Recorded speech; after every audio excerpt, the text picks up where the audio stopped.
అందరికీ నమస్కారం అండి. Welcome to the series of 3 days reorientation and refresher training for medical personnel. నిన్న మొదటి రోజు జరిగింది. ఈరోజు నిన్న రాని వాళ్ళు ఫర్ వేరియస్ ప్రయారిటీస్ ఈరోజు they can gain further knowledge also because we are going to recap what we have discussed yesterday. For the medical functionaries, DMHOs, DIOs, medical officers, ANMs అందరూ ఉన్నారని అనుకుంటున్నాను. సో వారందరికీ నేను doctor Pragat, surveillance medical officer from WHO. నా పక్కన కూర్చున్న వారు doctor Shravan, WHO నుంచి, doctor Murari Rajendra Prasad, surveillance medical officer from WHO. So Covid గురించి ఈరోజు మనం రిఫ్రెషర్ ట్రైనింగ్స్ పెట్టుకున్నాము. ఇందులో లాస్ట్ టైం అంటే మనం మార్చ్లో వెంగళరావు నగర్లో కానీ జూమ్లో కానీ వెబినార్స్లో పెట్టుకున్న ట్రైనింగ్స్కి దీనికి పెద్ద తేడా ఏం లేదు. But we are going to give information on most of the latest updates and ఎక్కడున్నాము, ఏ విధంగా ఫర్దర్గా ముందుకెళ్ళాలి అనేది we are going to discuss. So for people who have joined newly recruited వాళ్ళందరికీ, so this presentation is in 2 parts. First one ఏంటి అని అంటే ఫర్ ఎవ్రీవన్, నిన్న అటెండ్ కాని వాళ్ళకి ప్లస్ ఈరోజు వచ్చిన వారికి. సెకండ్ హాఫ్లో exclusively for ANMs and supervisors, అది తెలుగులో ఉంటుంది ప్రజెంటేషన్. ఈ ఫస్ట్ పార్ట్ ఆఫ్ ద ప్రజెంటేషన్లో 3 components ఉన్నాయి. First one is epidemiology and testing strategy, second part is home isolation and quarantine, and third part is contact tracing. So basically these are the pillars for COVID containment measures anamata. So we will discuss the same. What are the objectives of COVID control and management? Early identification and case management to mitigate mortality and morbidity. ఇది అందరికీ తెలిసిందే. మనం ఎంత త్వరగా అయితే కేసుని identify చేయగలుగుతామో అంత త్వరగా మోర్టాలిటీ అండ్ మార్బిడిటీని మనం తగ్గించగలము. Second one is reduce the transmission to family members, contacts and community. The same thing, మనం కేసుని త్వరగా ఐడెంటిఫై చేయగలిగితే మన ద్వారా మన దగ్గర ఉండే వారికి కానీ కమ్యూనిటీకి కానీ స్ప్రెడ్ అవ్వకుండా చూసుకోవచ్చు. Ensure prompt institutional isolation with onset of symptoms and quarantine in Covid care centres. లేటెస్ట్గా మనం కోవిడ్ కేర్ సెంటర్స్ అని ఎస్టాబ్లిష్ చేస్తున్నాము, మండల్ లెవెల్లో కానీ డిస్ట్రిక్ట్ లెవెల్లో కానీ. సో వన్స్ కేసు ఐడెంటిఫై కాగానే వాళ్ళని ఐసోలేషన్లో పెట్టేసి ఇంకా స్ప్రెడ్ కాకుండా ఆపొచ్చు అనమాట. Fourth one is to track interstate migrants, working class. Migrants అంటే దాంట్లో ఎకానమిక్ క్లాస్ అట్లా ఏం లేదండి. All people who work, who go to other states, who come to our state for working. And for example near by districts like Rangareddy, Warangal కావచ్చు, యాదాద్రి భువనగిరి కావచ్చు, దానికి daily up and down చేసే వాళ్ళు ఉంటారు. వీళ్ళందరినీ ట్రాక్ చేసుకోగలగాలి. This is another objective for COVID management. Last one is optimal provision of non COVID essential services. ఇనీషియల్గా pandemic start అయినప్పుడు we have focused a lot on COVID only, but now we have to simultaneously give and streamline non COVID essential services also, like maternal health కావచ్చు, tuberculosis control కావచ్చు, surveillance activities కావచ్చు, immunisation కావచ్చు, deliveries కావచ్చు. So వాటి మీద కూడా మనం focus పెట్టేసి we have to bring them back in to focus along with COVID. So how does the virus transmit? You all know it's a novel coronavirus, and coronavirus చాలా ఉన్నాయి. The name novel indicates that's new, అంటే ఇంతకుముందు ఇది identify అవ్వనిది. So that's why it's called novel corona virus. And ఈ novel corona virus infection ద్వారా వచ్చేది COVID disease అంటారు. కోవిడ్ అంటే కరోనా వైరస్ డిసీజ్. అండ్ 2019లో మనం ఐడెంటిఫై చేసాం కాబట్టి COVID-19 అని పేరు ఇచ్చారు. There are 2 types, droplet infection and aerosol infection. ఏదైనా సరే గాల్లో నుంచి రావాల్సిందే. బట్ ద సైజ్ ప్రకారం, వైరస్ సైజ్ ప్రకారం, ఒకవేళ మోర్ దాన్ 5 micron సైజ్ ఉంటే అది 1 meter లోపే పడిపోతుందన్నమాట. తక్కువ సైజు ఉన్న కొద్దీ ఎక్కువ దూరం వెళ్తుంది. So droplets infection for general public కావచ్చు, ఏఎన్ఎమ్స్ కావచ్చు, దగ్గిన, తుమ్మిన లేదా వాతావరణం బయట 1 meter లోపే పడిపోతుంది. వేరాజ్ ల్యాబ్ టెస్టింగ్ చేసేటప్పుడు లేదా ఇంట్యూబేషన్ ప్రొసీజర్స్ చేసేటప్పుడు, నెబులైజేషన్ చేసేటప్పుడు అప్పుడు సైజ్ చిన్నగా అయిపోయి అండ్ ఎయిర్లో ఇంకా దూరం స్ప్రెడ్ అవుతుందన్నమాట. సో ఈ విధంగా ట్రాన్స్మిట్ అవుతుంది. అలాగే దగ్గినప్పుడు, తుమ్మినప్పుడు లేదా పాజిటివ్ పేషెంట్ పడుకున్నవి లేదా యూజ్ చేసినవి అవన్నీ కూడా సర్ఫేసెస్ మీద అలానే ఉంటుంది. అండ్ హెన్స్ వాళ్ళు వాడినవి కూడా మనం టచ్ చేసినట్లయితే మనకు వచ్చే అవకాశాలు ఉన్నాయి. Survivability out side the body, non porous surfaces మీద 1 to 2 days ఉంటుంది. 8 to 12 hours on porous surfaces. And common disinfectants such as 70% ethanol and bleach can kill the virus. అందుకనే హోమ్ కేర్ గైడ్లైన్స్లో కానీ జనరల్ పబ్లిక్కి కానీ చెప్పేది ఏంటి అని అంటే, మీరు రొటీన్గా వాడే ఫ్లోర్ క్లీనర్స్ కానివ్వండి, బట్టలు ఉతికేటప్పుడు డిటర్జెంట్స్ కానివ్వండి, దాంట్లో that can kill the virus. And incubation period is 2 to 14 days. Incubation period అంటే వైరస్ మన బాడీలోకి వచ్చిన దగ్గర నుంచి కాకుండా వచ్చిన దగ్గర నుండి సిమ్టమ్స్ స్టార్ట్ అయ్యి మొదలయ్యేది.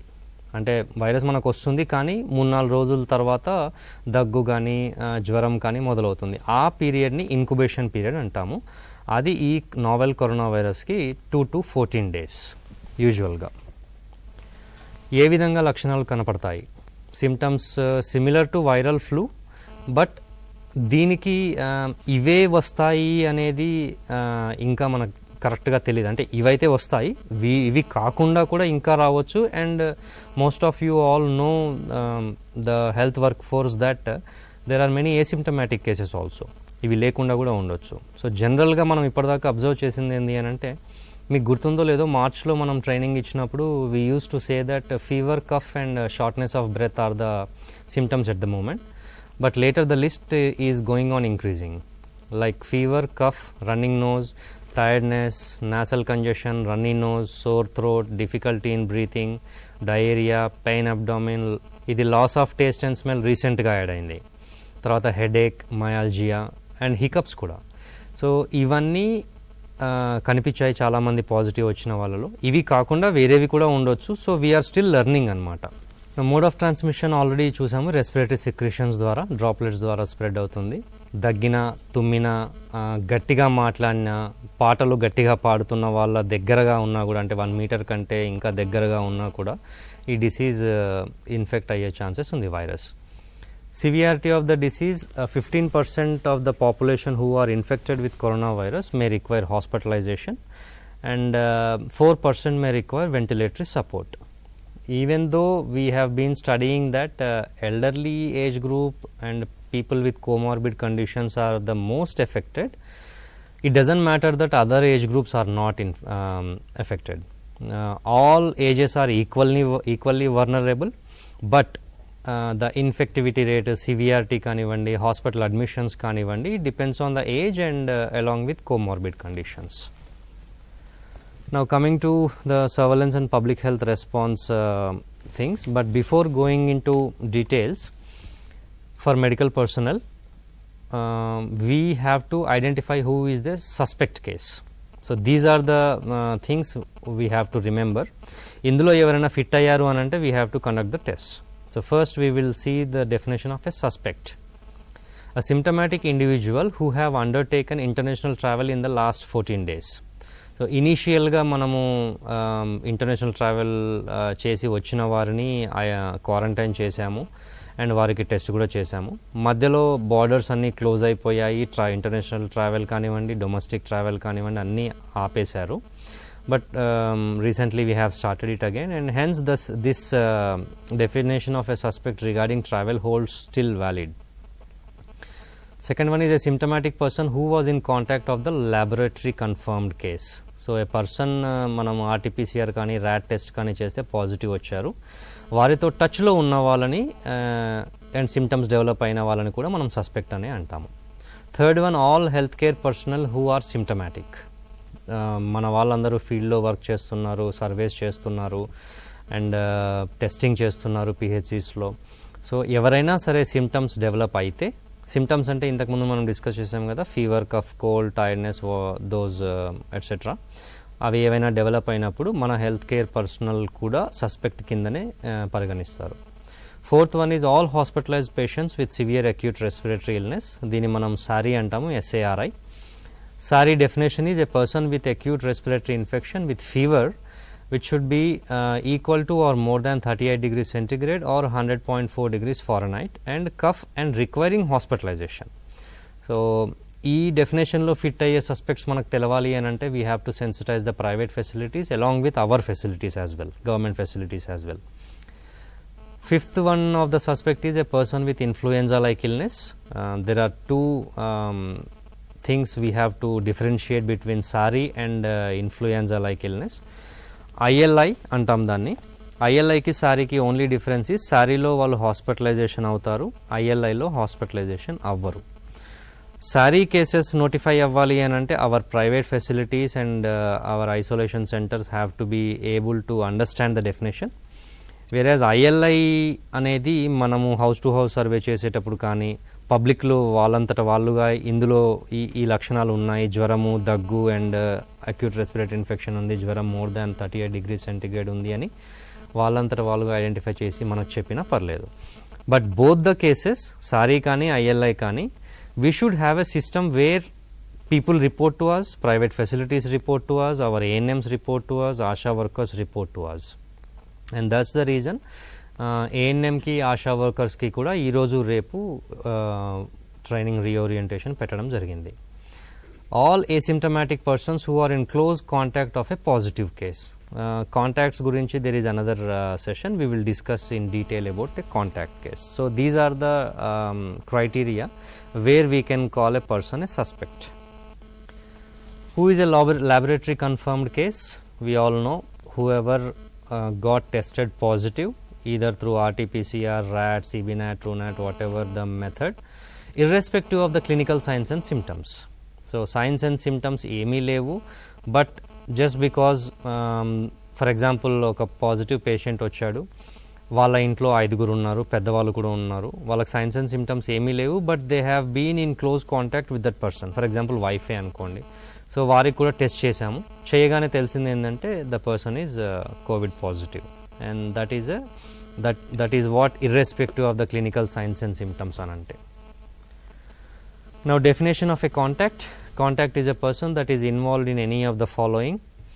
ఇక్కడ ఓన్లీ 3 criteria ఇచ్చాము, but contact can be any one, like providing direct care for COVID-19 patients. ఇంట్లో ఫ్యామిలీ మెంబర్స్ అందరూ ఎవరైనా పాజిటివ్ వస్తే వాళ్ళ కేర్ తీసుకుంటారు, వాళ్ళు పక్క రూమ్లో ఉన్నా కూడా. Staying in the same close environment of a COVID-19 patient, including work space, class room, house hold gatherings.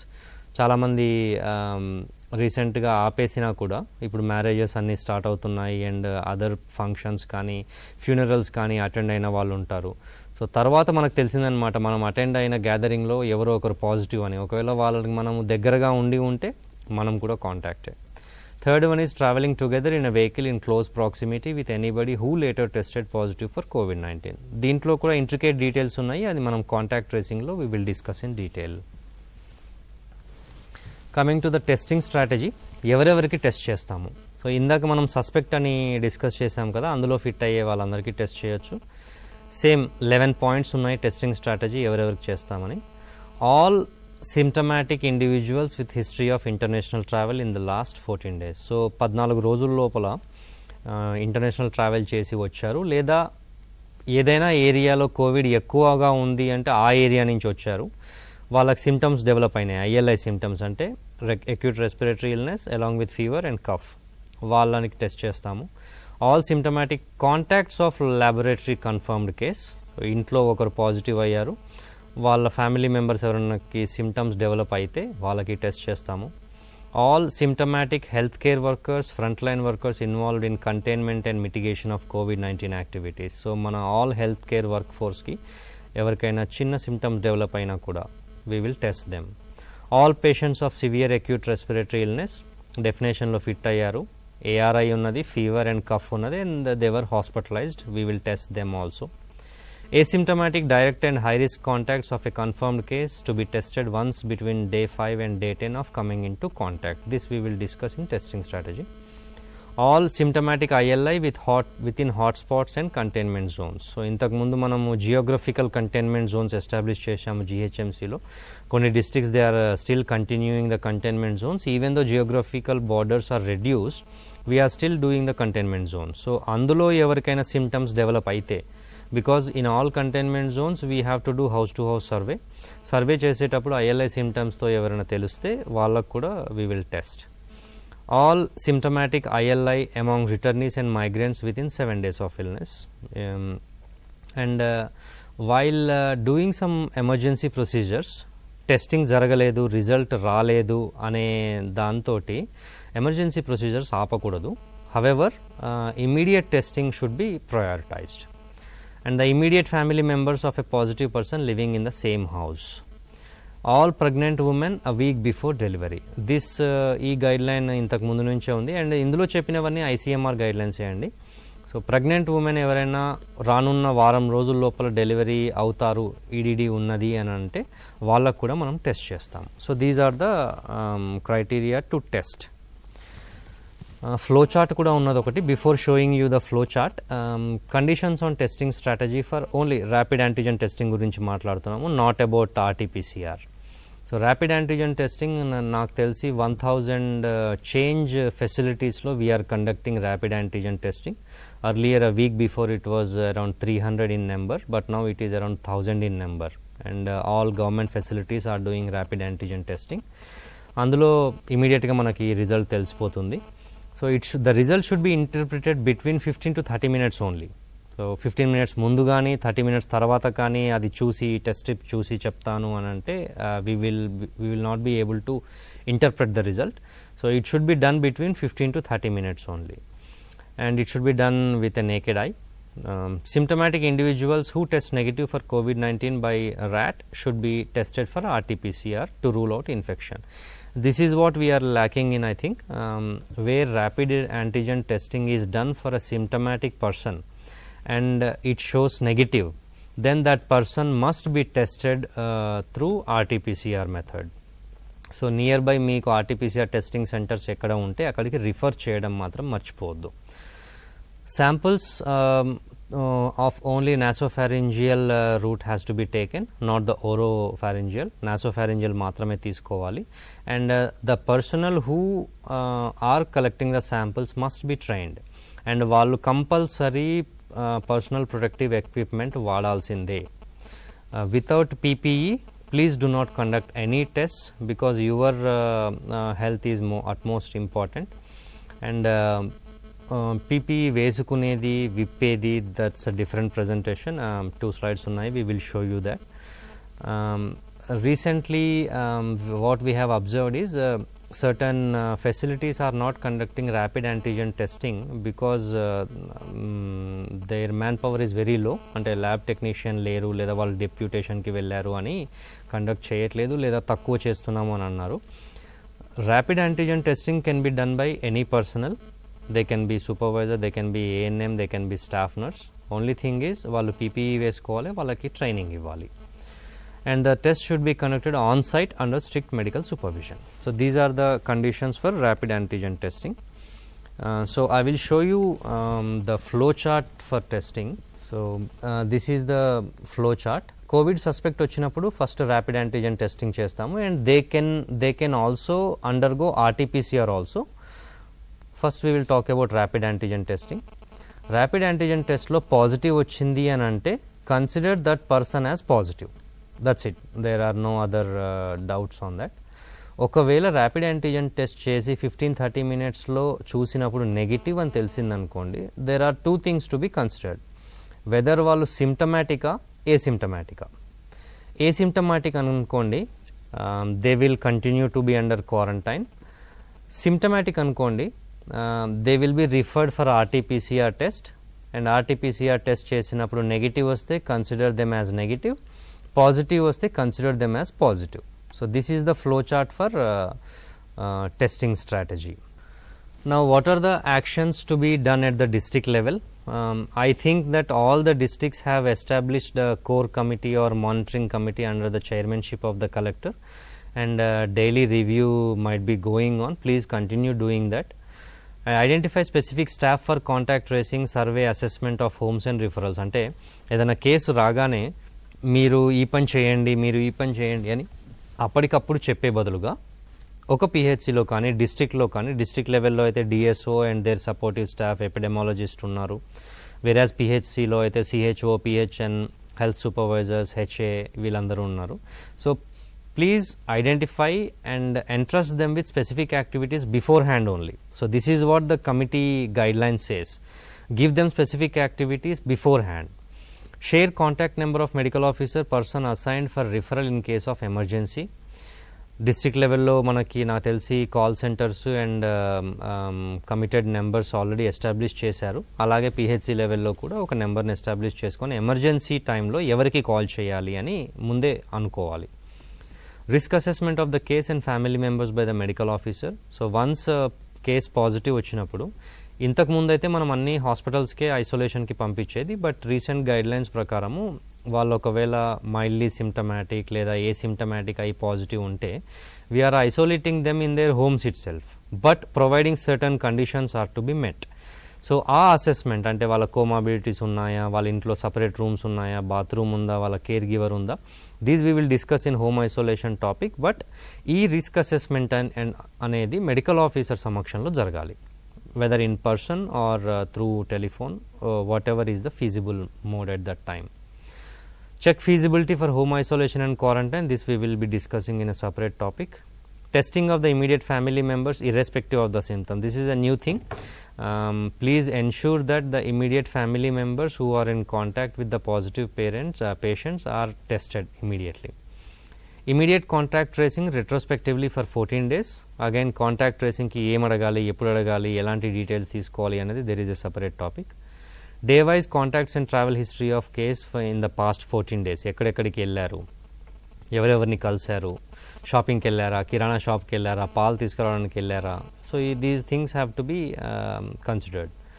Maintaining confidentiality of the persons. So please do not disclose the names of the persons to anyone else. Follow up of each contact for 14 days for any symptoms.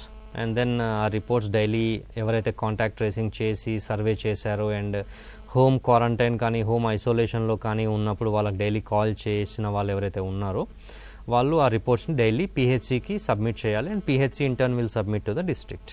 And risk communication in the area. What is risk communication in the area అంటే ఏరియాలో ఎక్కువ ఎక్కడ ఉన్నాయి cases and దాన్ని mitigate చేయడం కోసం, తక్కువ చేయడం కోసం కంటైన్మెంట్ జోన్ ఎస్టాబ్లిష్ చేస్తున్నాము. సో మీ సహకారం కావాలి అందులో. And also IEC information education and communication strategies, miking చేయడము, అనౌన్స్మెంట్ చేయడము, పాంఫ్లెట్స్ పంపించడము, ఇలాంటివన్నీ include under risk communication. Identification of isolation facilities in the districts. Large facilities for exclusive isolation and quarantine, government, private, defense. This is a new thing. Presently మన దగ్గర ఉన్న isolation facilities అనుకోండి, Gandhi, fever hospital, ఇవి కాకుండా there are other facilities where we can quarantine the people. అలాంటివి లేని పక్షంలో the commissioner has instructed most of the districts saying that we have to identify buildings where we can quarantine or isolate people in their area only. ఎందుకు అనంటే ప్రతి ఇంట్లో ప్రతి ఫ్యామిలీకి separate room, separate washroom ఉండకపోవచ్చు. అలాంటి వారి కోసము ఆ మండల్ లెవెల్లో కానీ ఎక్కడైనా సరే క్వారంటైన్ ఫెసిలిటీస్ని ఎస్టాబ్లిష్ చేసుకోవచ్చు. District collector is the person who will talk with the media, please, with the support from district surveillance officer. Do not disclose any intricate details or sensitive details, for example patient's name alantivi leda manam ekko maatladakudadu. District collector will talk with the media. Ensure proper IEC and communication messages for general public. Awareness campaigns in urban areas, rural areas as per requirement. అర్బన్లో కానీ రూరల్లో కానీ నాకు తెలిసి చాలా చోట్ల miking జరుగుతూనే ఉన్నది. You can take the support of the local leaders, local religious leaders for announcements కానీ, మైకింగ్ కానీ, పాంప్లెట్స్ పంచడం కానీ, posters. You can involve NGOs also for these IEC activities. So these things have to be done. And activate district control room. As of now, I think all the districts have started this. Prati jillalo oka control room unnadi where every activity is compiled and then from there to distribute to the PHCs or wherever the action is needed. monitor infection prevention facilities at the hospitals.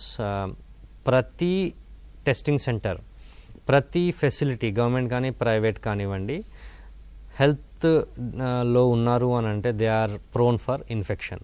అది ఏ విధంగా వస్తుందనేది తెలియదు. So infection prevention control measures అనేది separate ఉంది. Those things have to be practised everywhere, all doctors, all health care personnel. And logistics, మన దగ్గర stock ఉన్నదా లేదా, పీపీఈ కిట్స్ కానీ, మాస్క్ కానీ, శానిటైజర్స్ కానీ, శాంపుల్ కలెక్షన్ కిట్స్ కానీ ఇవి ఉన్నాయా లేవా అని everyday it has to be assessed. And ముందల్నే we have to assess for future demand, and also we have to procure the same thing. Interdepartmental coordination, you all know that in GHMC or any of the districts there was a huge support from police department and revenue department during the initial phases of this pandemic. But we have to, you are all well versed with pulse polio activities where we conduct district task force meetings, and same immunization lo kuda task force meetings conduct chestamu. Dantlo various stakeholders ni pilustamu and we will give specific roles for each of them. So similarly for this pandemic also, unless and until we rope in most of the departments who are useful for us, we cannot contain the pandemic alone. So please keep this in mind. Education department kaavachu, how they can help us by giving maybe school buildings for quarantine facilities. Women and child development, they can help us in distributing the pamphlets or sensitizing the people through meetings or various forums. Transport department, IEC, and maybe ఎవరికైనా transport కావాలి అంటే they can also help. So similarly, so on and so forth, there are many departments who have helped and who are ready to help also. So please take their support. And for the next topic regarding contact tracing and identification, I request Dr. Murari to take it forward. Over to you, Dr. Murari. Thank you, sir. And అందరికీ నమస్కారం. Contact tracing సంబంధించి ఎవరైనా Covid positive వస్తే వాళ్ళని గత 14 రోజులుగా వాళ్ళు ఎక్కడ తిరిగారు, లాస్ట్ 14 days వాళ్ళు సిమ్టమాటిక్ ఉండని, సిమ్టమాటిక్ లేకపోని, గత 14 రోజులు వాళ్ళు ఎక్కడెక్కడ తిరిగారు అనేటిది మనం ఐడెంటిఫై చేసుకోవాల్సి ఉంటుంది. మనకు చెప్పిన దాని ప్రకారము సుమారుగా 40 కాంటాక్ట్స్ని ప్రతి కేసుకి ఐడెంటిఫై చేయగలుగుతాము కాంటాక్ట్ ట్రేసింగ్లో. కాంటాక్ట్స్ని ఐడెంటిఫై చేసిన తర్వాత వాళ్ళని 2 విధాలుగా విభజించుకుంటాము. ఒకటి హై రిస్క్ కాంటాక్ట్, 2 లో risk contact. High risk contact అయితేనేమో వాళ్ళు చాలా దగ్గరగా ఉండాలి పాజిటివ్ వచ్చిన పేషెంట్ తోటి, వాళ్ళ డైరెక్ట్ బాడీ ఫ్లూయిడ్స్ని టచ్ చేసి ఉండాలా, లేదంటే డైరెక్ట్ ఫిజికల్ కాంటాక్ట్లో ఉండాలా, లేదంటే వితౌట్ పీపీఈ ప్రొటెక్షన్ డివైజెస్ కానీ ప్రొటెక్షన్ ఎక్విప్మెంట్ కానీ లేకుండా ఆ పేషెంట్ని ఎగ్జామిన్ చేసి ఉండాలా గత 14 రోజుల లోపల, లేదా తను వాడినటువంటి లైనన్ కానీ దుప్పట్లు కానీ లేకపోతే తన రూమ్ని కానీ ఊడ్చి ఉండాలి. పనోళ్ళు ఉంటారు ఇంట్లో, వీళ్ళందరూ ప్రైమరీ కాంటాక్ట్స్ కింద వస్తూ ఉంటారు. లేదా తనతో పాటు దగ్గరగా ట్రావెల్ చేసి ఉండాలా. ఫ్లైట్లో అయితే సీట్లు దగ్గరగా ఉంటాయి, తన చుట్టూతా 1 meter డిస్టెన్స్ లోపల ముందు 3 సీట్లు కానీ, వెనక 3 సీట్లు కానీ, పక్క 2-3 సీట్లు కానీ, ఈ 1 meter డిస్టెన్స్ లోపల తన క్లోజ్ కాంటాక్ట్స్ ఉన్న వాళ్ళందరినీ కూడా హై రిస్క్ కాంటాక్ట్స్ కింద పరిగణిస్తారు. ఈ 1 meter కంటే దూరంగా ప్రయాణించిన వాళ్ళు కానీ, 1 meter డిస్టెన్స్ నుంచి దూరంగా ఉన్న వాళ్ళు కానీ, అంటే అదే ఇంట్లో కాకుండా పైన ఇంట్లో వాళ్ళు కానీ, ఒకే ఆఫీస్లో దూరంగా 1 meter కంటే ఎక్కువ దూరంలో కూర్చున్న వాళ్ళు కానీ, వీళ్ళందరినీ కూడా లో రిస్క్ కాంటాక్ట్ కింద పరిగణిస్తారండి. సో వీళ్ళందరినీ కూడా ఐడెంటిఫై చేసి వాళ్ళ డెమోగ్రఫీ, వాళ్ళ పేరు, వాళ్ళ డీటెయిల్స్, వాళ్ళ అడ్రస్, వాళ్ళ కాంటాక్ట్ నెంబర్ అన్నీ తీసుకొని వాళ్ళని లిస్ట్ అవుట్ చేసి వాళ్ళని యాక్టివ్ క్వారంటైన్లో పెట్టాలండి. యాక్టివ్ క్వారంటైన్లో పెట్టిన తర్వాత 14+14 అంటారు దీన్ని, యాక్టివ్ క్వారంటైన్ని. 14 రోజులేమో ఫిజికల్గా మన ఏఎన్ఎం కానీ ఆశా కానీ వెళ్ళి వెరిఫై చేయాలా వాళ్ళ హెల్త్ స్టేటస్ ఎట్లా ఉందని. నెక్స్ట్ 14 రోజులు ఫిజికల్గా కానీ టెలిఫోనిక్గా కానీ ఏం వెరిఫై చేయరు. వాళ్ళే ఏమైనా సిమ్టమాటిక్ అవుతే వాళ్ళే ఈ హెల్త్ స్టాఫ్కి ఫోన్ చేసి చెప్తూ ఉంటారు, మాకు పలానా సిమ్టమ్స్ వచ్చాయి, మాకు టెస్టింగ్ చేయించుకోవాలా లేదా అనేది. సో ఈ హై రిస్క్ కాంటాక్ట్స్కి లో రిస్క్ కాంటాక్ట్స్కి ఇద్దరికి కూడా మనము 14+14 days total 28 days of home quarantine suggest చేస్తామండి. హై రిస్క్ కాంటాక్ట్స్లో వాళ్ళు ఎప్పుడైతే సోర్స్ ఆఫ్ ఇన్ఫెక్షన్కి ఎక్స్పోజ్ అయ్యారో, for example Covid positive patient తోటి ఒక 3 days బ్యాకో 4 days బ్యాకో ట్రావెల్ చేశారు, బస్లో కానీ ఫ్లైట్లో కానీ ట్రైన్లో కానీ. ఏ రోజైతే ఎక్స్పోజ్ అయ్యారో ఆ రోజు నుంచి 5 రోజులు నుంచి 10 రోజుల మధ్యలో వాళ్ళకి ఒకసారి టెస్ట్ చేయాల్సి వస్తుంది, rapid antigen test. Okay, so ఈ 4-5 రోజులు ఏవైతే గ్యాప్ ఉందో ఆ 4-5 రోజులు వీళ్ళు క్వారంటైన్లో ఉండాలి. వీళ్ళు ఎక్కడ బయట తిరగకూడదు, ఎక్కడ వేరే వాళ్ళతో కలవకూడదు, ఎక్కడ మీటింగ్స్ అటెండ్ అవ్వకూడదు, ఎక్కడ పెళ్లి అటెండ్ అవ్వకూడదు, డెత్ సెరమనీ అటెండ్ అవ్వకూడదు, ఎక్కడ తిరగకూడదు. సో వీళ్ళు ఎక్స్పోజర్, డేట్ ఆఫ్ ఎక్స్పోజర్ నుంచి 5 to 10 days మధ్యన వీళ్ళని ర్యాపిడ్ యాంటీజెన్ టెస్టింగ్ చేస్తారండి. చేస్తే దానిలో నెగిటివ్ రావచ్చు, పాజిటివ్ రావచ్చు. పాజిటివ్ వస్తే వాళ్ళని కోవిడ్ పాజిటివ్ పేషెంట్గానే ట్రీట్ చేస్తారండి. నెగిటివ్ వస్తే వాళ్ళు సిమ్టమ్స్ ఉన్నాయా లేవా అని చూస్తారు. ఒకవేళ సిమ్టమ్స్ ఉంటే ఆర్టీపీసీఆర్, ఇది ర్యాపిడ్ యాంటీజెన్ టెస్ట్ కంటే ఎక్కువ సెన్సిటివ్ ఉంటుంది. దానికంటే ఎక్కువ సెన్సిటివ్ అంటే తొందరగా అది ర్యాపిడ్ యాంటీజెన్ టెస్ట్ కంటే ఈ ఆర్టీపీసీఆర్ చాలా సెన్సిటివ్గా దొరకబడుతుంది వైరస్ని, అది ఉన్నదా లేదని పాజిటివ్ నెగిటివ్ అని చెప్పగలుగుతుంది అనమాట. సో వీళ్ళు ఒకవేళ నెగిటివ్ వచ్చి, ఈ ర్యాపిడ్ యాంటీజెన్ టెస్ట్ అనేది నెగిటివ్ వచ్చి సిమ్టమ్స్ ఇంకా ఉంటే మళ్ళీ వాళ్ళకి ఆర్టీపీసీఆర్ చేస్తారు. మళ్ళీ ఆర్టీపీసీఆర్లో వాళ్ళకి పాజిటివ్ వస్తే then they will be treated as positive COVID patient. లేదు నెగిటివ్ వచ్చింది, ఏ సిమ్టమాటిక్ ఉన్నారంటే వాళ్ళని మనము నెగిటివ్ ఫర్ కోవిడ్ కిందనే కన్సిడర్ చేసి ఆ 14+14 days మాత్రం వాళ్ళని పూర్తి చేయమని చెప్తామండి. ఈ ఆర్టీపీసీఆర్ నెగిటివ్ వచ్చిందంటే కూడా వాళ్ళని నెగిటివ్ ఫర్ కోవిడ్ టెస్టింగ్ అని చెప్పి కన్సిడర్ చేసి నెగిటివ్ ఫర్ కోవిడ్ అని చెప్తాము. బట్ స్టిల్ 14+14 28 days క్వారంటైన్ అనేది పూర్తి చేయమని సజెస్ట్ చేస్తామండి. సరే, ఈ ర్యాపిడ్ యాంటీజెన్ టెస్ట్లో పాజిటివ్ వస్తే ఎట్లయితే మనం పాజిటివ్ కేసు కింద కన్సిడర్ చేసి పాజిటివ్ కోవిడ్ ట్రీట్మెంట్ కింద చేస్తున్నాము, అదేవిధంగా మనం లో రిస్క్ కాంటాక్ట్స్ చూసుకుంటే లో రిస్క్ కాంటాక్ట్స్లో డైరెక్ట్ టెస్టింగ్ ఏది చేయం వాళ్ళని, వాళ్ళు సిమ్టమాటిక్ ఉన్నారా ఏసిమ్టమాటిక్ ఉన్నారా అని చూస్తాము. ఒకవేళ సిమ్టమాటిక్ ఉంటే ఈ 14 రోజులు ప్లస్ 14 రోజులు క్వారంటైన్ పీరియడ్ 28 days అని చెప్తాము. ఈ మధ్యలో వాళ్ళు ఏమైనా సిమ్టమ్స్ వస్తే సిమ్టమాటిక్ ఉన్న వాళ్ళని మాత్రమే ర్యాపిడ్ యాంటీజెన్ టెస్ట్ చేస్తాము. ర్యాపిడ్ యాంటీజెన్ టెస్ట్లో పాజిటివ్ వస్తే పాజిటివ్ కింద కన్సిడర్ చేస్తాము.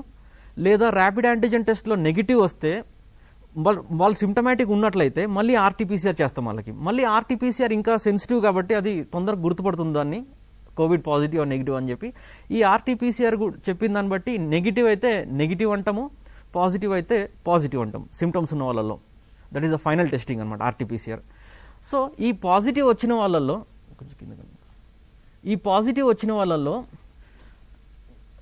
నెగిటివ్ వచ్చిన వాళ్ళని 14+14 28 days క్వారంటైన్లో పెట్టిస్తామండి. తర్వాత పాజిటివ్ వచ్చిన వాళ్ళల్లో 17 days స్ట్రిక్ట్ ఐసోలేషన్లో ఉంచుతాము. వాళ్ళ దగ్గరికి ఎవరు వెళ్ళకూడదు, వాళ్ళని ఎవరు కలవకూడదు, ఒక్కరే పర్సన్ వాళ్ళని హ్యాండిల్ చేస్తుండాలా. అండ్ దానిలో స్ట్రిక్ట్ ఐసోలేషన్ ఫర్ 17 daysని ఇదివరకు 14 days ఉంది, ఇప్పుడు అది 17 days కింద మార్చారు, దాన్ని మార్చుకోవాలి. సరే, ఇది 2 రకాలు. సిమ్టమ్స్ ఎక్కువగా ఉంటే ఐసోలేషన్ చేస్తాము, సిమ్టమ్స్ తక్కువగా ఉంటే హోమ్ ఐసోలేషన్ ఇస్తాము.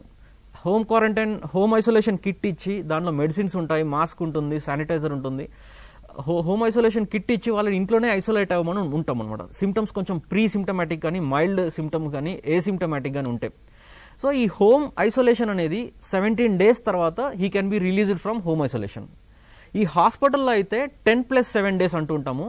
10 days ఏమో he will be under the observation admitted in the hospital. ఈ 10 daysలో రిలీజ్ అవ్వడం అనేది జరిగిన తర్వాత 7 days హోమ్ ఐసోలేషన్ ఉండాలి ఆయన. ఈ ఎప్పుడు రిలీజ్ చేస్తారు 10th day అంటే if he is asymptomatic for 3 days.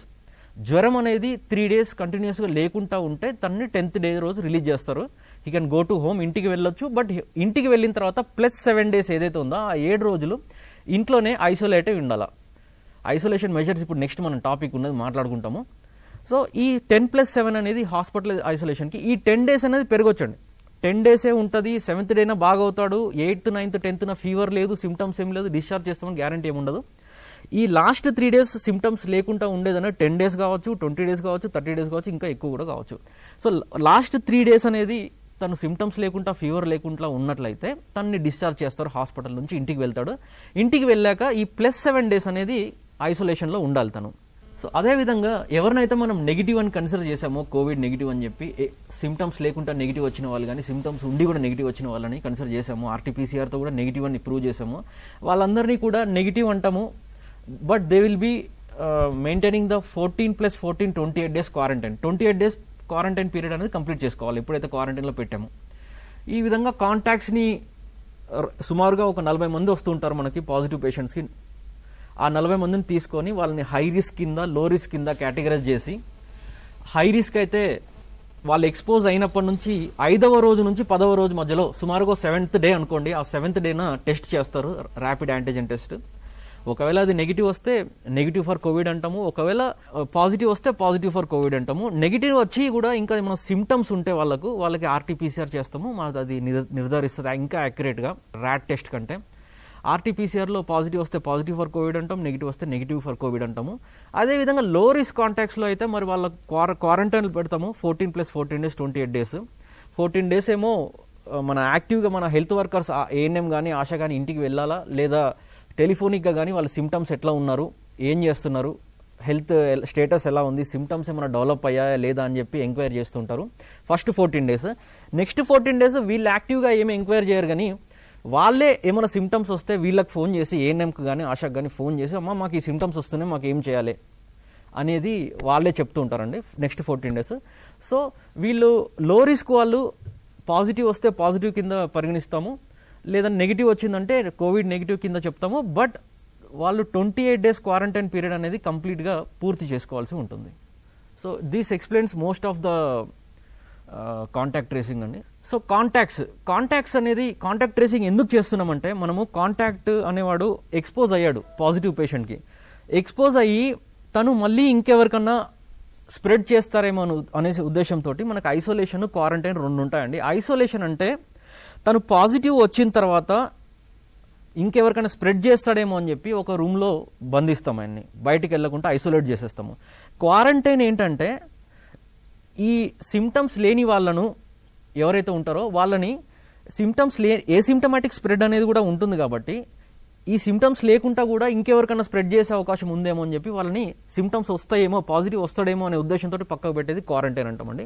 So ఈ ఐసోలేషన్, క్వారంటైన్ 2 పదాలు వేరు. పాజిటివ్ వచ్చిన తర్వాత పక్కకు పెట్టేది ఐసోలేషన్, పాజిటివ్ రాకముందు వాడిని బంధించి ఉంచుతాము, క్వారంటైన్లో ఉంచుతాము, అది క్వారంటైన్ అంటారు దాన్ని. సిమ్టమ్స్ రాకముందే, సిమ్టమ్స్ వచ్చిన తర్వాత ఐసోలేషన్ అంటారు. సో ఇతన్ని దొరకబట్టి ఇంకెవరికి స్ప్రెడ్ చేయకుండా పక్కకు పెట్టేదాన్ని ఆ ఉద్దేశంతో కాంటాక్ట్ ట్రేసింగ్ చేసి వాళ్ళని ఐసోలేషన్లో, క్వారంటైన్లో పెట్టుకుంటూ ఉంటాము.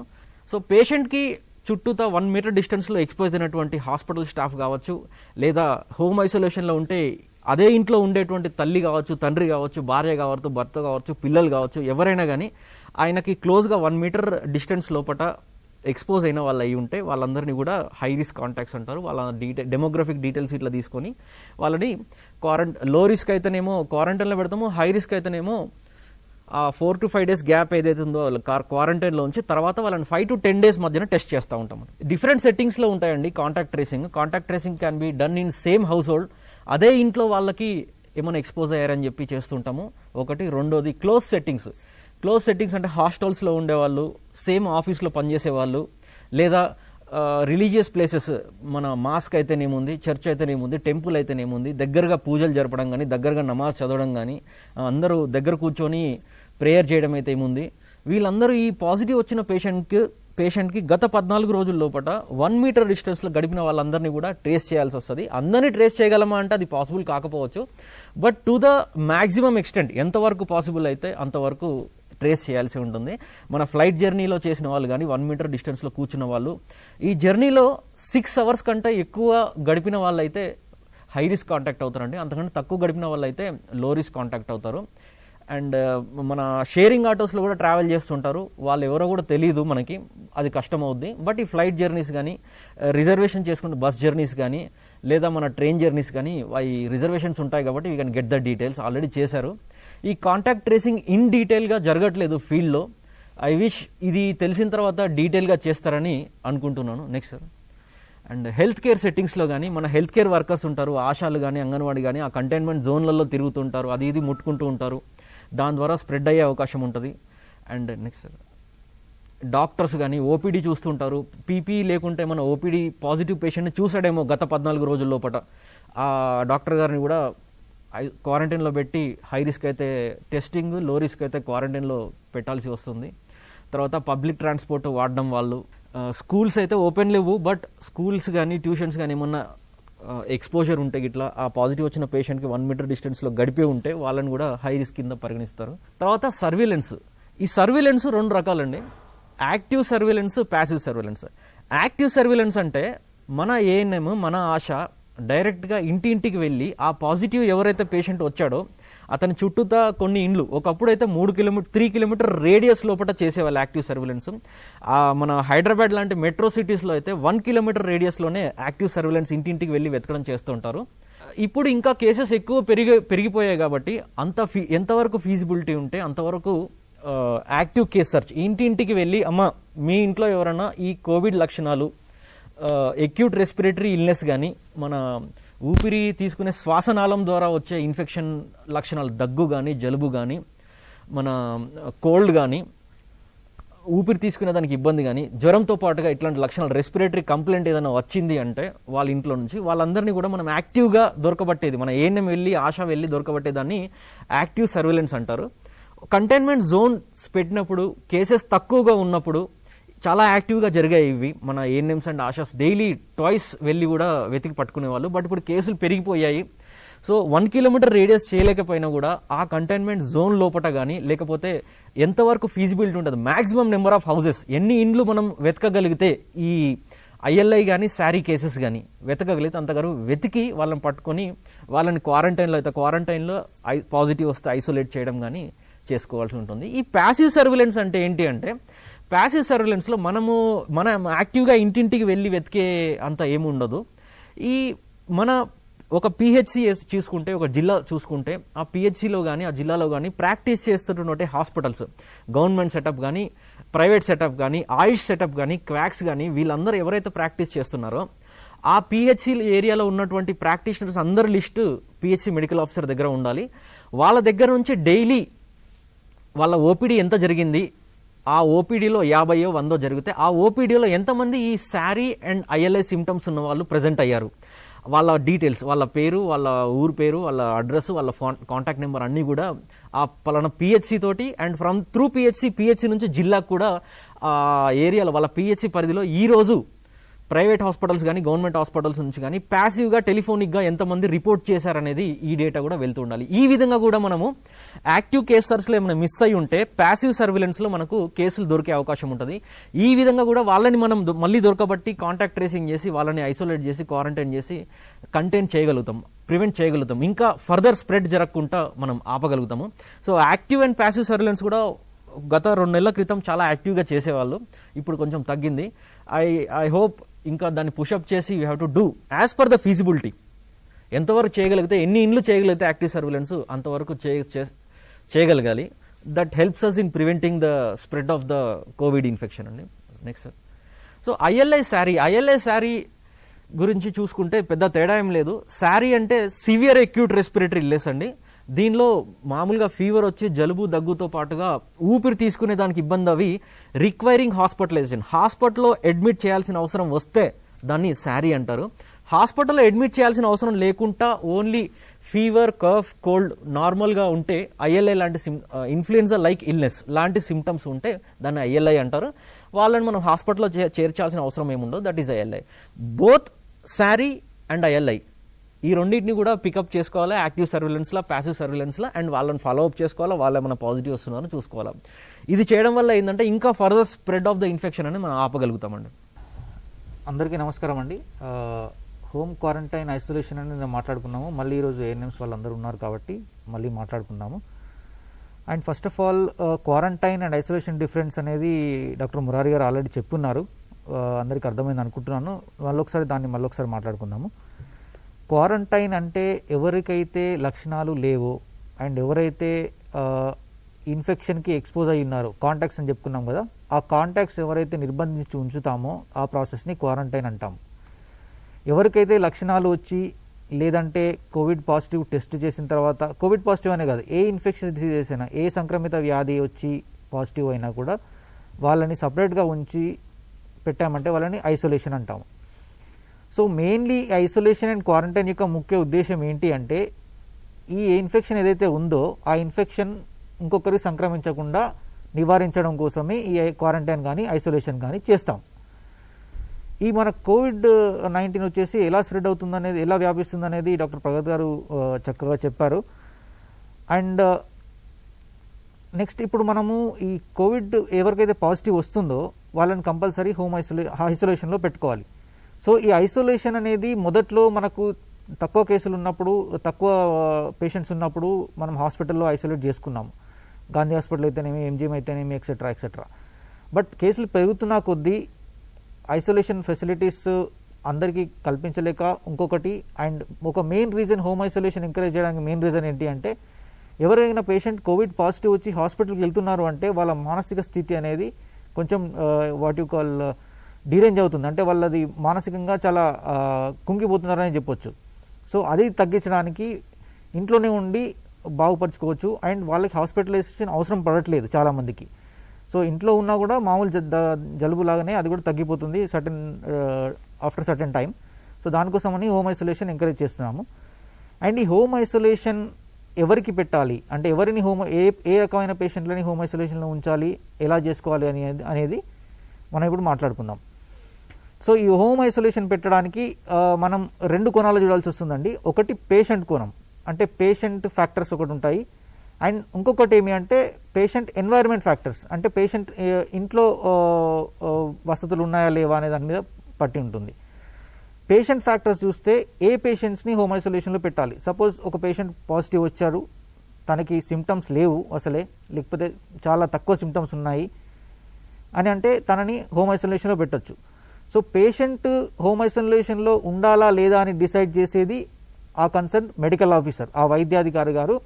ఆ పేషెంట్ని రిస్క్ అసెస్మెంట్, ఆల్రెడీ మాట్లాడుకున్నాం రిస్క్ అసెస్మెంట్ అని, ఆ రిస్క్ అసెస్మెంట్ చేసి తను డిసైడ్ చేస్తారు ఈ పేషెంట్ హోమ్ ఐసోలేషన్కి ఎలిజిబుల్లా కాదా, అంటే patient wise, only patient wise ఇది.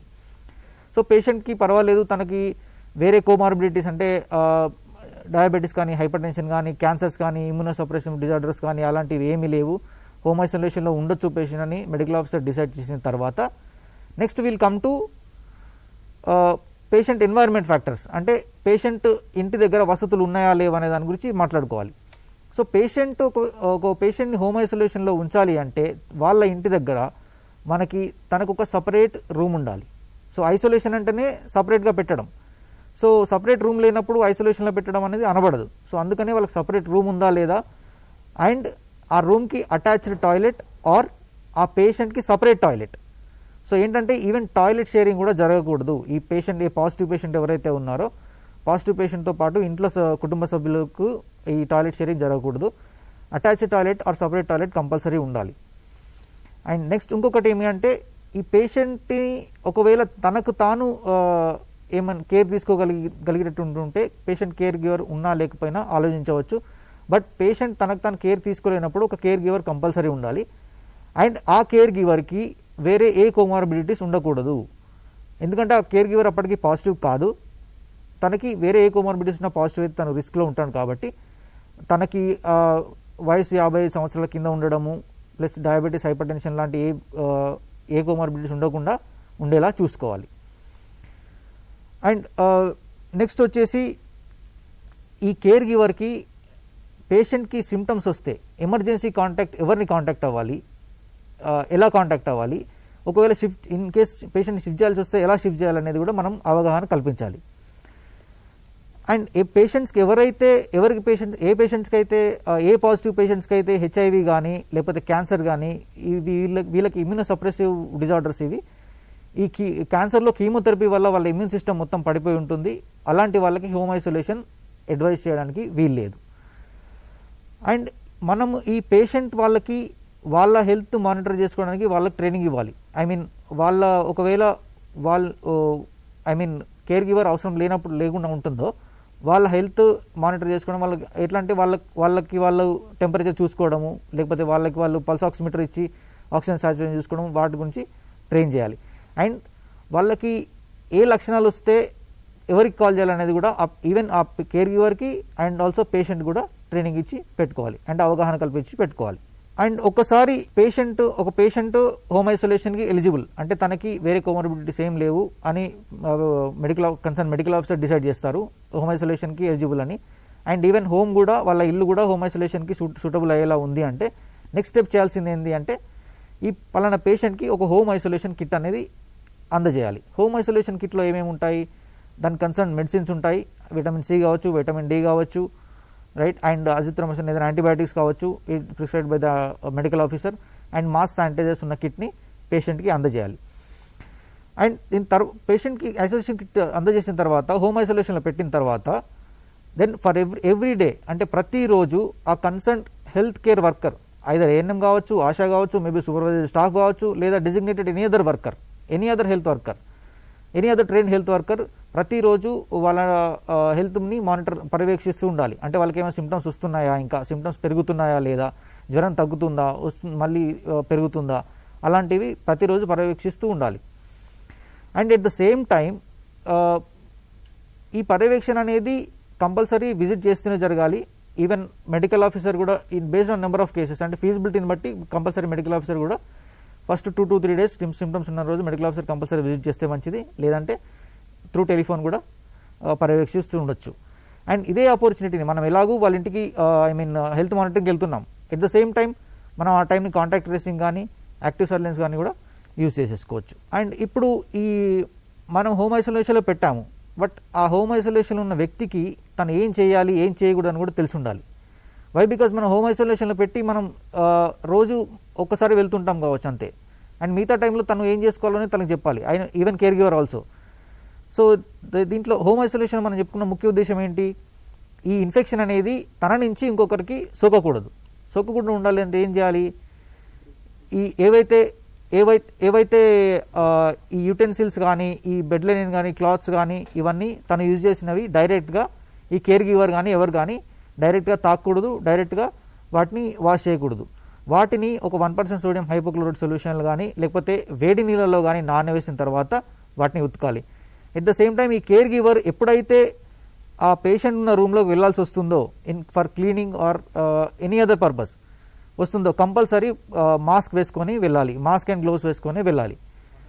అండ్ ఎవ్రీ టైం పేషెంట్ ఒకవేళ తన గది తాను క్లీన్ చేసుకోవడం, తన యూటెన్సిల్ తాను క్లీన్ చేసుకునే స్థితిలో ఉంటే తనే క్లీన్ చేసుకోవడం ఉత్తమం. అండ్ ఎవ్రీ టైం పేషెంట్ కానీ పేషెంట్ కేర్ గివర్ కానీ మనం ఫస్ట్ చెప్పుకున్నట్టు ప్రివెంటివ్ స్టెప్స్లో హ్యాండ్ వాష్ కానీ, రెస్పిరేటరీ ఎటిక్ కానీ ఎక్సెట్రా అవన్నీ పాటించాల్సి వస్తుంది. అండ్ మళ్ళీ ఇంకొక main source of infection transmission ఎక్కడ అవుతుంది అంటే వేస్ట్ ద్వారా.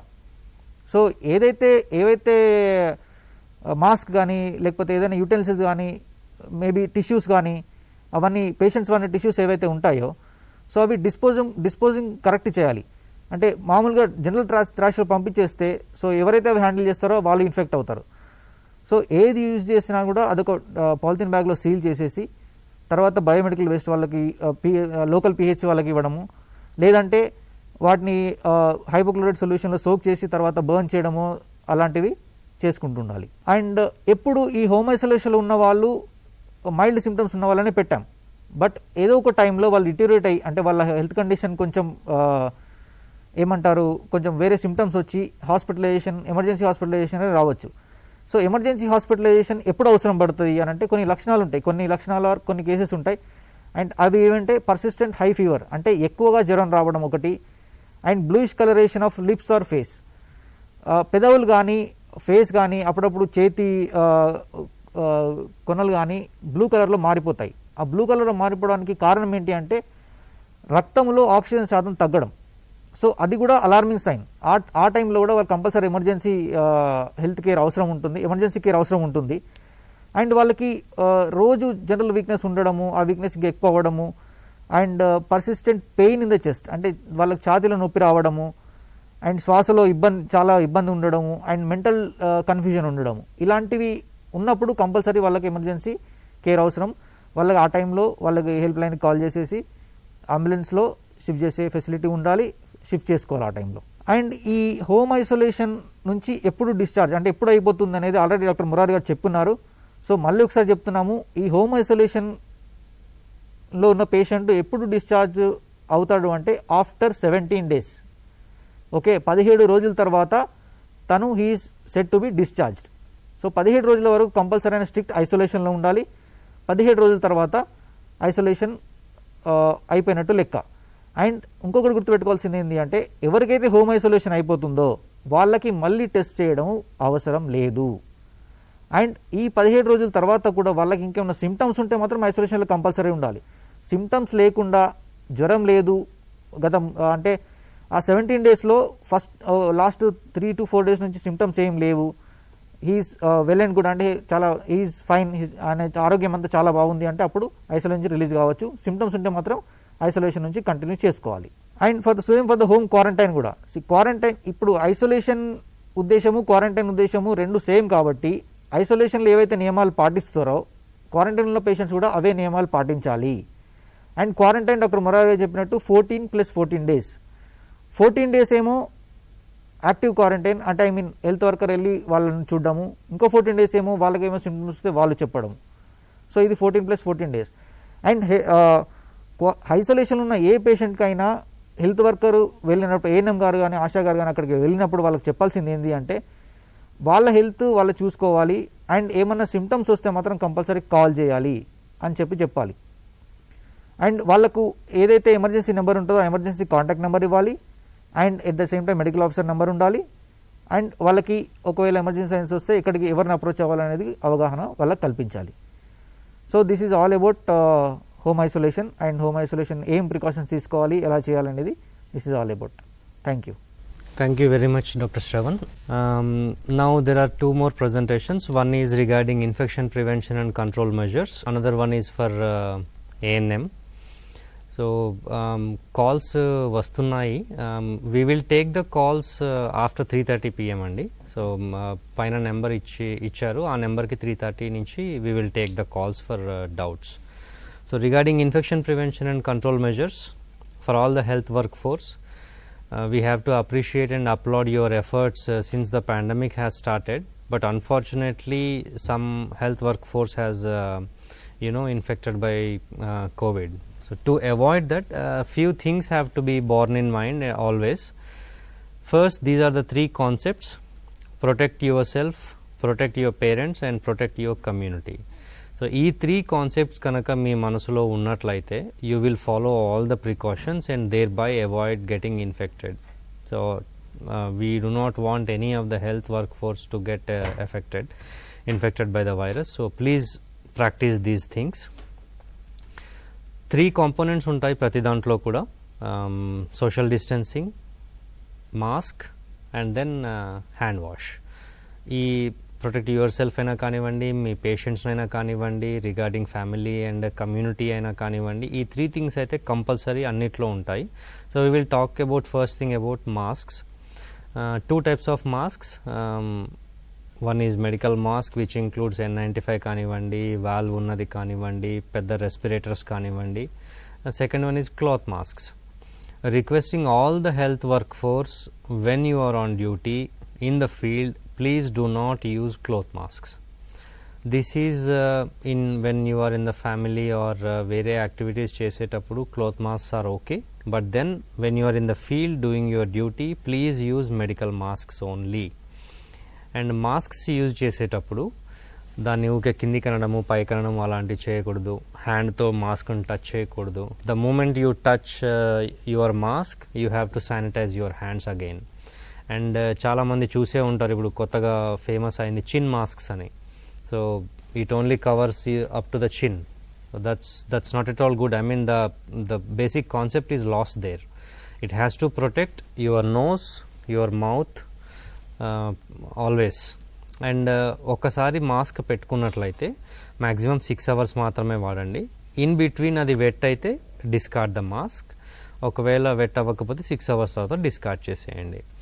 అండ్ మాస్క్ని డిస్కార్డ్ చేయమన్నాము కదా అని చెప్పేసి మీరు ఫీల్డ్లో మార్నింగ్ నుంచి ఈవినింగ్ ఉంటే ఎక్కడ పడితే అక్కడ మాస్క్ని పడేయకండి. Carry a bag, maybe a black bag or anything from your PHC. మీరు మీ టీమ్స్ అందరూ క్యారీ చేసి మీరు వేసుకున్న పీపీఈ కానివ్వండి, గ్లవ్స్ కానివ్వండి, ఐ షీల్డ్ కానివ్వండి, మాస్క్స్ కానివ్వండి, అవన్నీ అందులో వేసేసి పిహెచ్సికి వచ్చినప్పుడు పిహెచ్సిలో మీ బయోమెడికల్ వేస్ట్ మేనేజ్మెంట్ గైడ్లైన్స్ ప్రకారం దాన్ని డిస్పోజ్ చేయాలి. అండ్ రిగార్డింగ్ N95 మాస్క్స్ ఎప్పుడు వాడాలి? Not everyone requires N95 masks. Only people who are conducting aerosol generating procedures require N95 masks. మీరు ఒకవేళ N95 మాస్క్స్ పెట్టుకుంటే మీరు సేఫ్ ఉన్నారు అని అంటే సేఫ్ ఉంటారు, బట్ దెన్ మీరు అది ఎంతసేపు అయితే పెట్టుకొని ఉంటారో అంత you will be having difficulty in breathing the more prolonged usage of the N95 masks. So ఇది lab technicians when they are collecting the samples, లేదంటే in hospital facilities where they are conducting aerosol generating procedures, they need N95 masks, not for the routine activities. Your medical 3-ply masks is enough to protect you by maintaining physical distance or social distance and hand wash technique. Again, let me reiterate, just by wearing mask will not prevent infection. You have to simultaneously follow hand wash and also social and physical distancing. This is regarding the masks. Now coming to hand wash, there are two things where you can wash your hands. One is with alcohol content sanitizer and other one is soap and water. Both of them will damage the protein layer of the virus, thereby making it ineffective or inactive. And hence alcohol sanitiser అయితే 20 to 30 seconds wash చేసుకుంటే చాలు, వేరాజ్ soap and water అయితే 40 to 60 seconds wash చేసుకోవాలి. ఇది ఎప్పుడెప్పుడు చేసుకోవాలి అనేది ఒక క్వశ్చన్ రావచ్చు. మీరు బయట ఉన్నప్పుడు ఏదైనా టచ్ చేస్తే ఎమ్మటే హ్యాండ్ వాష్ చేసుకోవాల్సిందే. ఫర్ ఎగ్జాంపుల్ మీరు సర్వేకి వెళ్ళారు, డోర్ నాక్ చేశారు, you have to wash your hands, you have to sanitise your hands.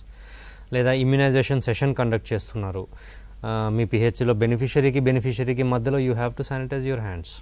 OP చూస్తున్నారు, you touch the patient with your bare hands through a stethoscope or you have done some procedure. Basically to do a procedure you have to wear PPE, but then normal thing అనుకోండి, normal testing, normal observation of pulse అని అనుకోండి, wash your hands. And please ensure that you establish a foot pedal hand sanitizer at the entrance of your PHC, or soap and water ఒక bucket పెట్టేసి సపరేట్గా పెట్టేసేయండి. But for all the government facilities there should be provision for hand wash facilities at the entrance. Next is the steps of hand wash. So ఇది చాలామందికి తెలుసు, విన్నారు, చదివారు, చేశారు కూడా. క్వాలిటీ అష్యూరెన్స్లో కూడా మీకు marks if you have to pass you have to maintain those hand wash steps. So I will show you the steps of hand wash. This is the first step. I think this is the first step, this is the second step and vice versa. This is the third step, this is fourth, vice versa.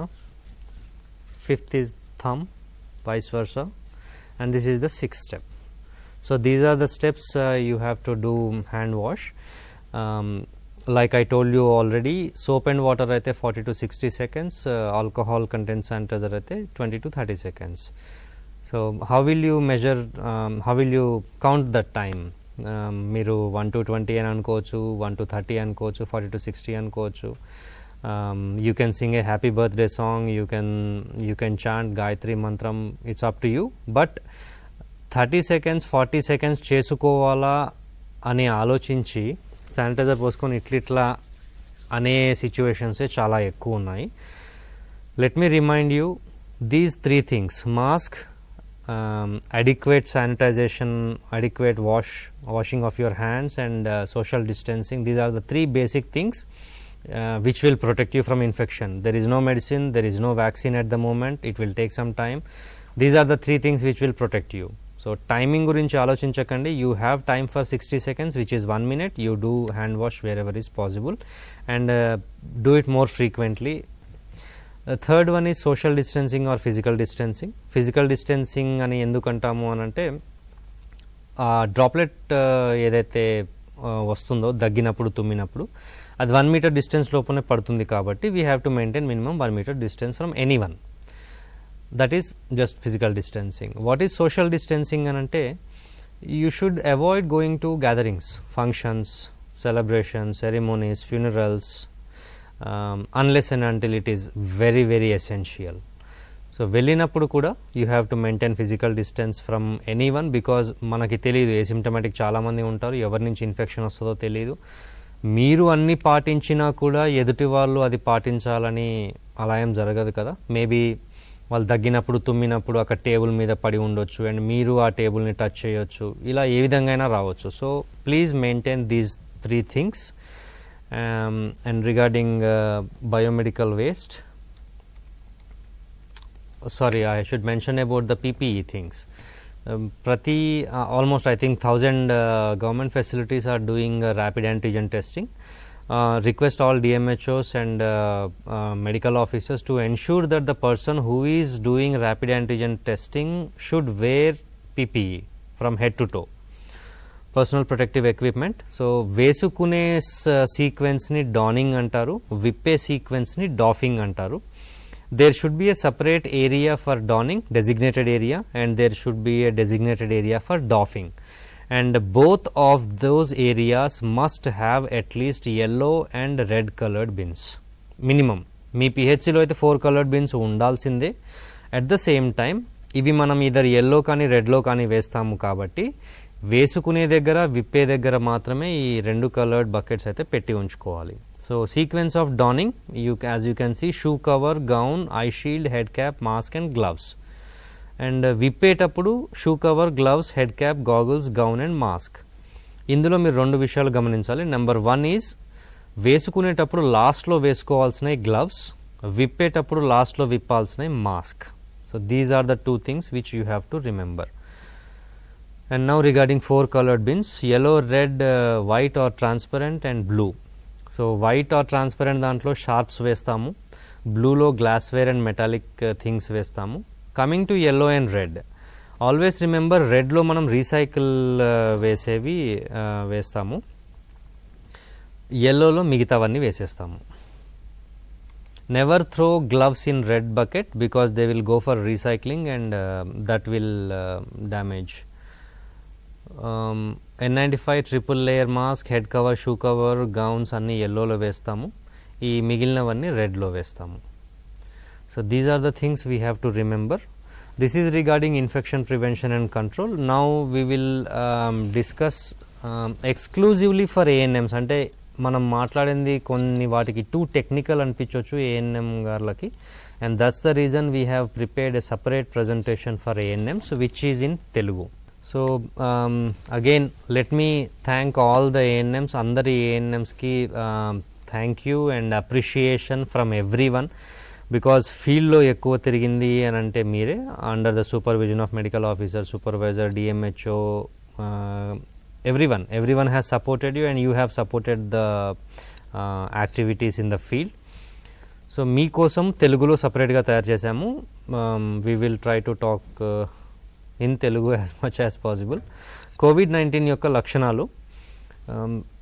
మొదట్లో Covid pandemic start అయినప్పుడు జ్వరము, దగ్గు లేదా ఆయాసం మాత్రమే అనుకున్నాము. కానీ ఈ రోగము పెరుగుతున్న కొద్దీ, పాండమిక్ పెరుగుతున్న కొద్దీ మనకు కొత్త కొత్త విషయాలు తెలుస్తున్నాయి.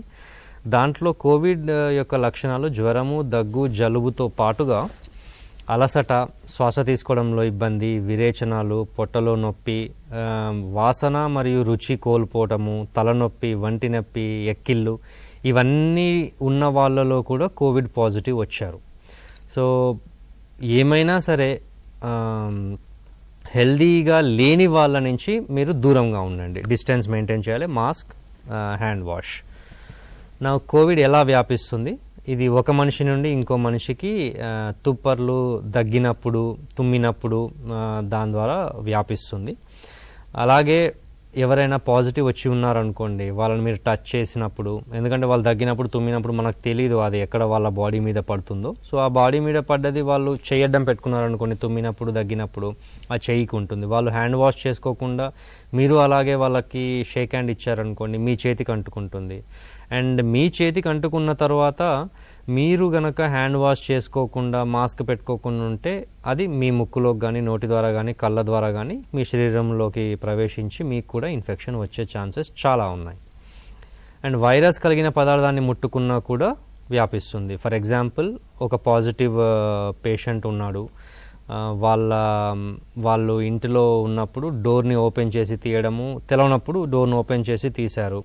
అదే రోజు మీరు వెళ్ళారు, మీరు కూడా అదే డోర్ని పట్టుకున్నారు, లేదా మీరు ఏదైనా ఫెసిలిటీలో ప్రజెంట్లీ పాజిటివ్ రాలేదు కానీ మీ ఫెసిలిటీలో ఒకరిని అడ్మిట్ చేసుకున్నారు, వాళ్ళు బెడ్ మీద పడుకున్నారు, దుప్పట్ల మీద వాళ్ళు దగ్గారు, తుమ్మారు, అయిపోయింది. అండ్ మీరు ఎటువంటి పర్సనల్ ప్రొటెక్టివ్ ఎక్విప్మెంట్ పెట్టుకోకుండా ఆ దుప్పట్లను టచ్ చేశారే అనుకోండి, దాని ద్వారా కూడా వ్యాపిస్తుంది. నిర్ధారణ పరీక్ష ఎవరికి చేయాలి? ఇంతకుముందు ప్రజెంటేషన్లో 11 పాయింట్స్ చెప్పుకున్నాము ఎవరెవరికి పరీక్ష చేయాలి అని. కానీ మీరు గుర్తుపెట్టుకోవాల్సిందల్లా ఇంతకుముందు లక్షణాలు ఏమైతే చెప్పినామో ఆ లక్షణాలు ఉన్న వాళ్ళందరికీ చేయండి. అండ్ కోవిడ్ పాజిటివ్ వచ్చిన కుటుంబ సభ్యులకి 5 నుంచి 10వ రోజు మధ్యలో వాళ్ళకు కూడా టెస్ట్ చేస్తాము. అండ్ మీరు నాకు తెలిసి మ్యాటర్నల్ హెల్త్లో భాగంగా గర్భవతి మహిళకి మీరు ఆశా వర్కర్స్ సర్వీసెస్ అందిస్తారు కాబట్టి ప్రతి గర్భిణీ మహిళకి ప్రసవానికి 5 రోజుల ముందు వాళ్ళకి టెస్ట్ చేయించాలి. 11 పాయింట్స్ చెప్పినాము కానీ అవన్నీ అంతా కలిపితే ఇదే ఉద్దేశం అన్నమాట. సో మీరు సర్వే చేసేటప్పుడు ILI అన్నాము, సారీ అన్నాము, ఇన్ఫెక్షన్ ఉన్న వాళ్ళు అని అన్నాము, అంతా కలిపితే ఇదే వస్తుంది అనమాట first line. And this is the flow chart. ఇందాక కూడా డిస్కస్ చేయడం జరిగింది. ర్యాపిడ్ యాంటీజెన్ టెస్టింగ్ నాకు తెలిసి గవర్నమెంట్ ఫెసిలిటీస్లో కొన్ని చోట్ల ANMs కూడా చేస్తున్నారు. ఎక్కడైతే ల్యాబ్ టెక్నీషియన్ లేరో వాళ్ళు ANMs కూడా టెస్ట్ చేసుకుంటున్నారు. అగైన్ మీకు రిక్వెస్ట్ ఏంటి అని అంటే, మీరు కనుక lab testing rapid antigen testing చేస్తున్నట్లయితే head to toe personal protective equipment వేసుకోండి.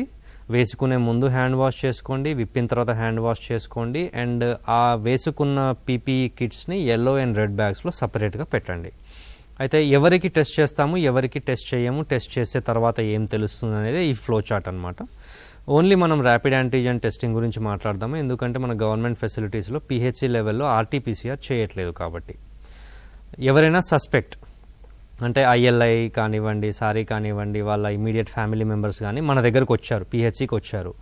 వచ్చిన తర్వాత మీకు క్యాబిన్ అరేంజ్ చేసే క్యాబిన్ లేదా బయట అరేంజ్ చేసే బయట వాళ్ళని కూర్చోపెట్టేసి ర్యాపిడ్ యాంటీజెన్ కిట్ తీస్తాము. నాసోఫారింజియల్ స్వాబ్ అంటే ముక్కు ద్వారా ఆ స్వాబ్ని పెడతాము, నోటి ద్వారా కాదు, ముక్కు ద్వారా పెడతాము. రౌండ్గా తిప్పేసి దాన్ని మనం స్ట్రిప్ మీద పెడతాము. 15 to 30 minutes మధ్యలో పెట్టిన తర్వాత 15 నుంచి 30 minutes మధ్యలో ఆ టెస్ట్ రిజల్ట్ని చూడాలి. అంటే 15 minutes ముందు చూడకూడదు, 30 నిమిషాల తర్వాత చూడకూడదు. సో అందులో నెగిటివ్ వచ్చిందనుకోండి, మనం చూడాల్సింది 2 విషయాలు, వాళ్ళకి సిమ్టమ్స్ ఉన్నాయా, సిమ్టమ్స్ లేవా. ఒకవేళ సిమ్టమ్స్ లేవు కానీ భయపడి టెస్టింగ్కి వచ్చారు, అంటే మేము ఎవరైనా టచ్ చేసినామని భయంతో ఉన్నదని టెస్టింగ్కి వచ్చారు, టెస్టింగ్ చేశాము, నెగిటివ్ వచ్చింది ర్యాపిడ్ యాంటీజెన్ టెస్ట్లో, వాళ్ళకి ఎటువంటి సిమ్టమ్స్ లేవు అని అంటే వాళ్ళని కోవిడ్ నెగిటివ్గా పరిగణించండి. అదేవిధంగా సిమ్టమ్స్ ఉండి వచ్చారు, జ్వరం వచ్చింది అని వచ్చారు, టెస్ట్ చేశారు, దాంట్లో నెగిటివ్ వచ్చింది అని అనుకుందాం, మళ్ళీ సిమ్టమ్స్ ఉన్నాయి, నెగిటివ్ వచ్చింది, వాళ్ళని మీరు దగ్గరలో ఉన్న RT-PCR టెస్టింగ్ సెంటర్కి పంపించాలి టెస్ట్ కోసం. సో RT-PCR టెస్ట్లో వాళ్ళకి అక్కడ నెగిటివ్ వస్తే వాళ్ళు నెగిటివ్ అవుతారు, పాజిటివ్ వస్తే then the person is considered as positive. Same rapid antigen test చేసుకోవడం కోసం మీ PHCకి వచ్చారు, టెస్ట్ చేస్తే 15 to 30 minutes మధ్యలో అది పాజిటివ్ అని తేలింది, consider that person as positive. Positive rat టెస్ట్లో వస్తే వాళ్ళని RT-PCRకి పంపించాల్సిన అవసరం లేదు. బట్ నెగిటివ్ వస్తే మీరు 2 ఆలోచించాలి, వాళ్ళు సిమ్టమాటికా ఏసిమ్టమాటికా. సో ఇది ఆ ఫ్లో చార్ట్ అనమాట. కాంటాక్ట్ అని ఎవరిని అంటారు? COVID-19 రోగులకు ప్రత్యక్ష సంరక్షణ అందించిన వారు. ఫర్ ఎగ్జాంపుల్ ఫ్యామిలీ మెంబర్స్ ఉన్నారు, వాళ్ళ ఇంట్లో ఒకరు పాజిటివ్ వస్తే వాళ్ళకి సేవలు చేశారంటే ఫుడ్ ప్లేట్స్ అందించడము, వాళ్ళ దుప్పట్లు తీయడము, ఇల్లు ఊడవడము, వాళ్ళ బాత్రూమ్స్ కడగడము, వాళ్ళు చేసుకొని పక్షంలో వాళ్ళని కూడా కాంటాక్ట్స్ అంటారు.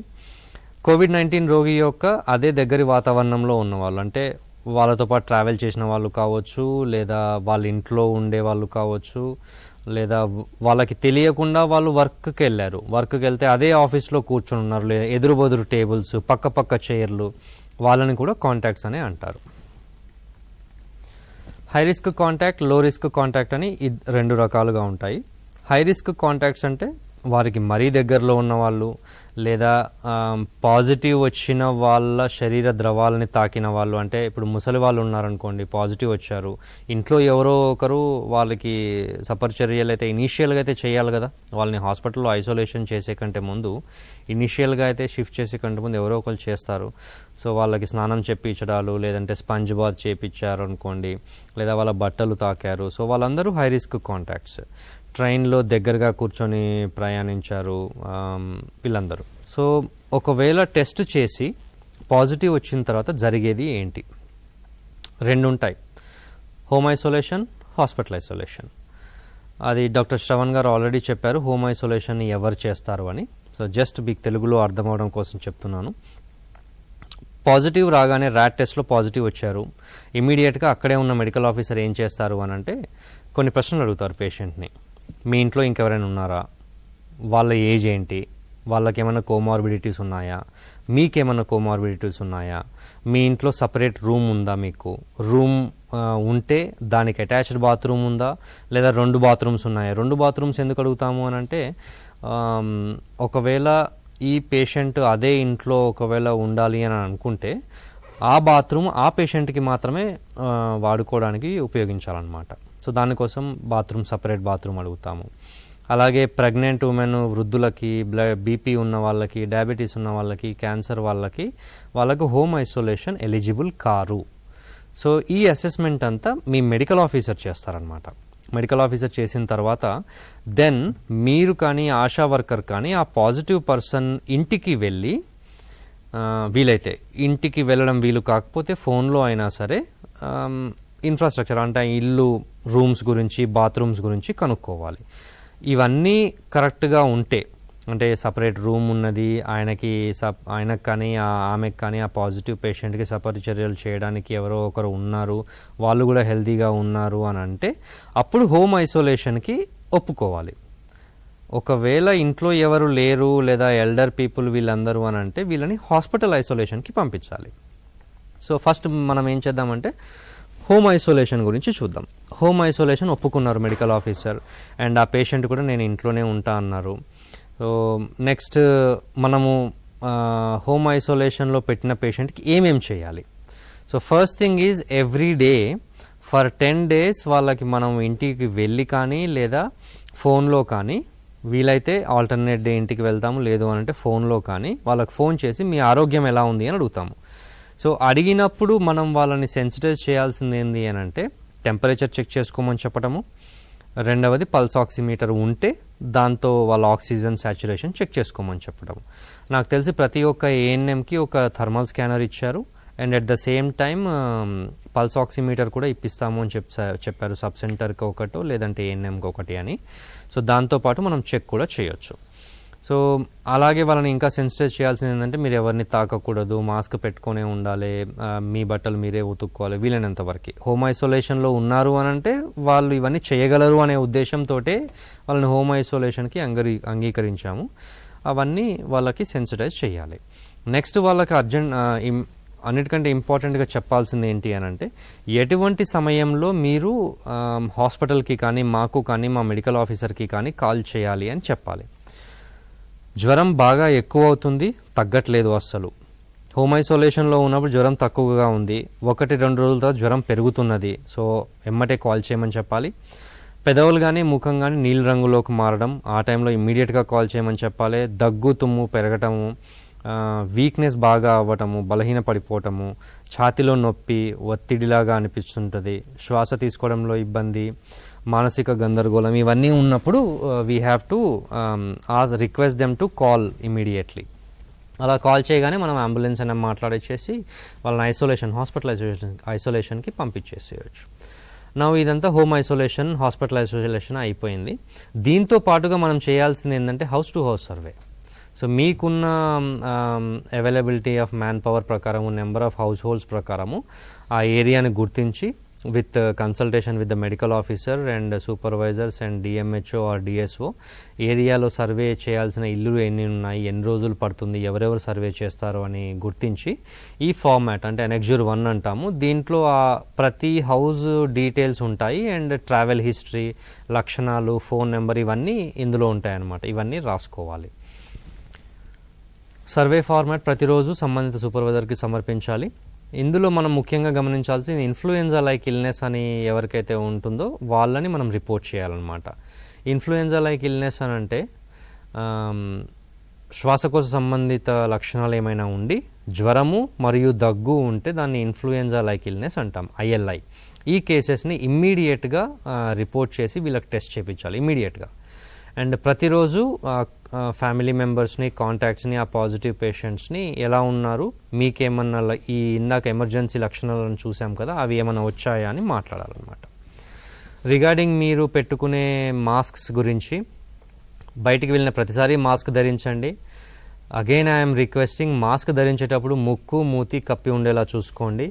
6 గంటల కంటే ఎక్కువ వాడకండి. ఒకవేళ మధ్యలో మీరు ఊపిరి పీల్చుకున్నప్పుడల్లా చెమ్మ ఫామ్ అయి తడిచినట్లయితే దాన్ని డిస్కార్డ్ చేయండి. డిస్కార్డ్ చేయండి అని అంటే అక్కడే ఫీల్డ్లో పడేయమని కాదు, మీతో పాటు ఒక బ్యాగ్ని తీసుకొని వెళ్ళి ఆ బ్యాగ్లో పడేసి రిటర్న్ PHCకి తీసుకొచ్చినప్పుడు దాన్ని డిస్పోజ్ చేసేయచ్చు అనమాట.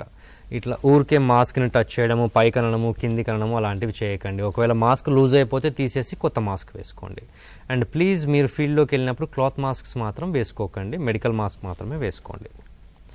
These are the hand wash techniques. నేను ఆల్రెడీ ఇంతకుముందు చూపించాను, 6 స్టెప్స్ ఉంటాయి. అగైన్ మిమ్మల్ని ఎందుకు రిక్వెస్ట్ చేస్తున్నానంటే ఫీల్డ్లో ఉండేది మీరే. సో ఈ 6 స్టెప్స్ కనుక మీరు పాటించినట్లయితే అన్ని హ్యాండ్లో ఉన్న అన్ని ఏరియాస్ శానిటైజ్ అవ్వవు.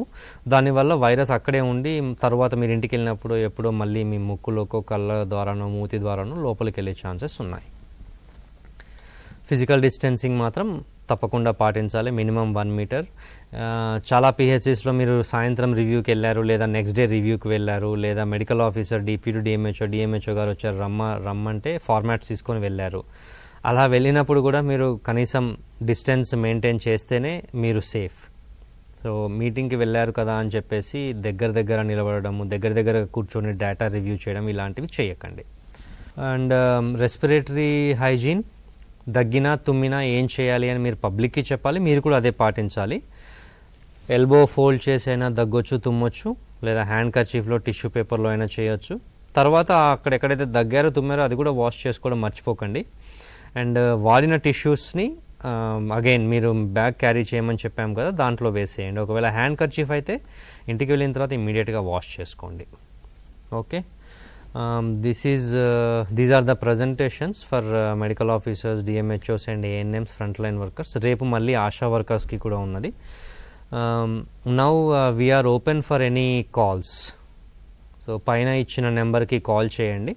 వీలైనంత వరకు we will try to clarify your doubts. Hello sir. చెప్పండి సార్ అదే నాకు డయాలిసిస్ అవుతుంది సార్. ఏంటండి? నాకు డయాలిసిస్ అవుతుంది సార్ నాకు. ఓకే, ఎక్కడి నుంచి అండి? మీరు ఎక్కడి నుంచి మాట్లాడుతున్నారు? సార్ కరీంనగర్ సార్ మాది.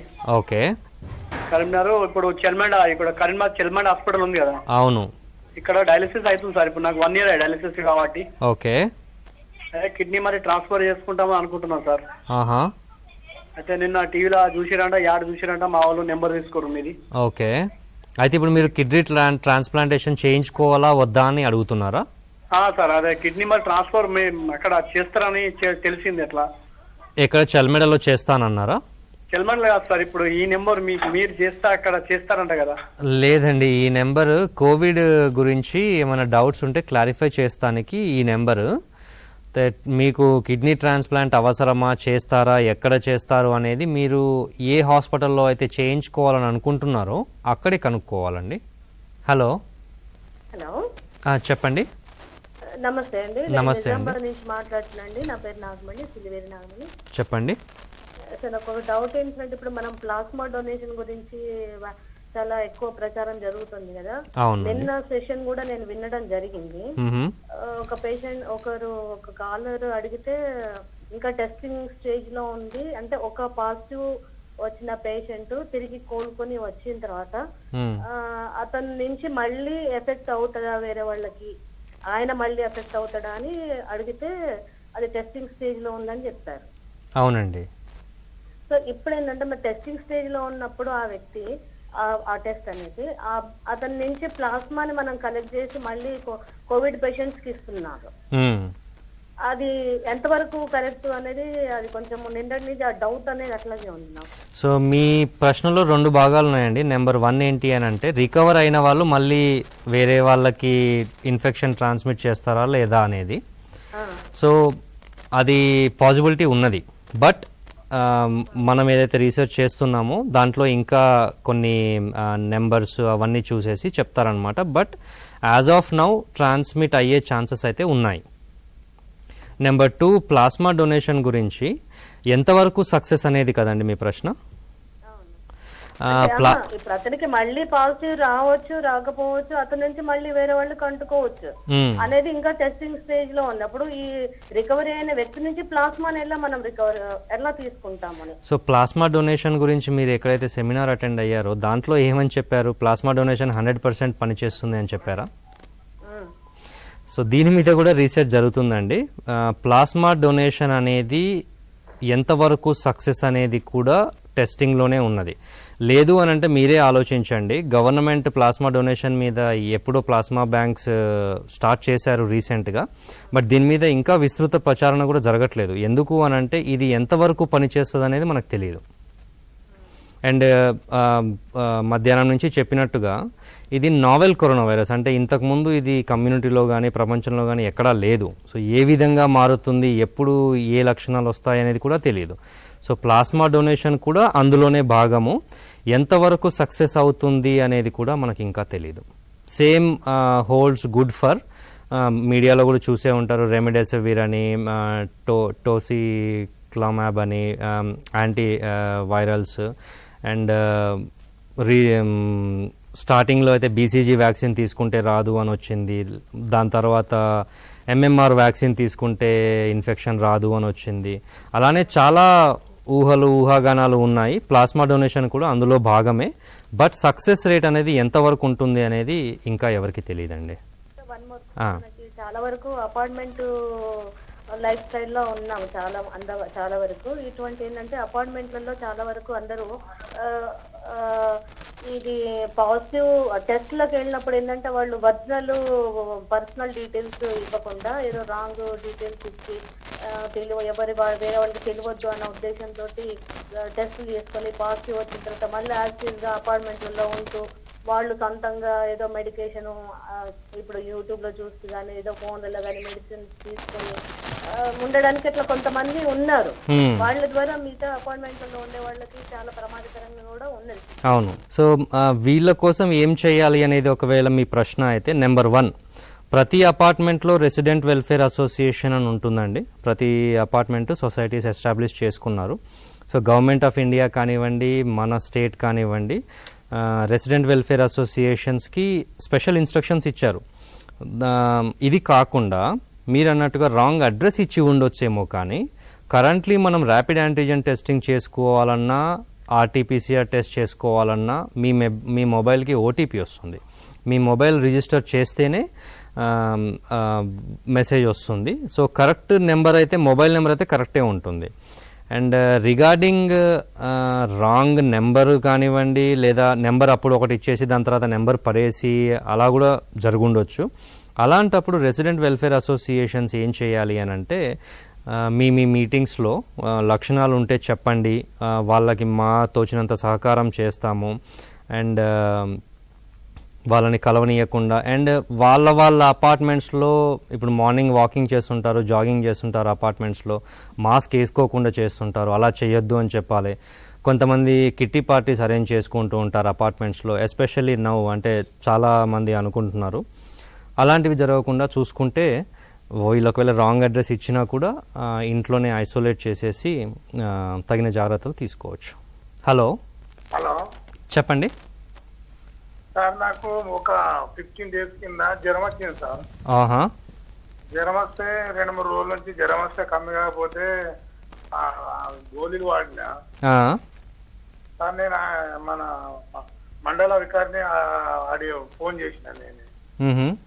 సార్ నాకు జ్వరం వస్తుంది మనకి ఇట్లా అంటే మీరు ఇక్కడికి రారి చెక్ చేసుకోరు అంటే సార్ చెప్తే పోయినా. పోయినాక 2 రోజులకు నీకు పాజిటివ్ ఉంది, కొంచెం ఇంట్లోనే ఉండాలి 15 రోజులు అని చెప్పిండు. రూమ్ లో సపరేట్ రూమ్ లో ఉండాలి. ఓకే, నేను ఇప్పుడు 15 రోజులే సార్ ఉండబట్టి ఇంట్లోనే. 15 రోజులు అయిపోయిందా అండి? అయిపోతుంది. క్యూర్ గానే ఉన్నా, మంచిగానే ఉన్నా. 2-3 రోజులు జనమంతా గోళీలు వాడినా, ఏది జ్వరము దగ్గు తుమ్ములు ఏం లేవు. ఓకే, అయితే మీకు రోజు ఏఎన్ఎం గారు కానీ ఆశా వర్కర్ కానీ కాల్ చేస్తున్నారండి? మా లోకల్ డాక్టర్ ఒక రోజు 2 రోజులకు ఒకసారి ఎట్లుందని ఫోన్ చేసింది. చేస్తే మంచిగానే ఉంది మేడం అది అని చెప్పిన. ప్రాబ్లం ఉంటే చిన్న చిన్న ఏం కాదు, నువ్వు డైరీగా ఉండండి, భయపడకుండా ఏం కమ్ అవుతుంది అని చెప్పి. ఓకే, అయితే అదే పద్ధతిలో నేను 15 రోజులు ఉన్నాయి ఇంట్లోనే ఒకటే రోజు. సో మీరు ఇంకొక 2 రోజులు అట్లనే కంటిన్యూ చేయండి, ఎందుకంటే 15 రోజులు అయ్యాయి కదా, టోటల్ 17 రోజులు ఉండాల్సి వస్తుంది. ఇంకొక 2 రోజుల తర్వాత మీరు హోమ్ ఐసోలేషన్ మానుకోవచ్చు అండి. సార్ మా ఫ్యామిలీ కూడా ఇంట్లో 4 ఉంటాము. అయితే మీకు సపరేట్ రూమ్ ఉంది కదండి? వాళ్ళు కూడా సపరేట్ గానే వండుకుంటూ నాలుగనే వాళ్ళు కూడా ఉన్నారు.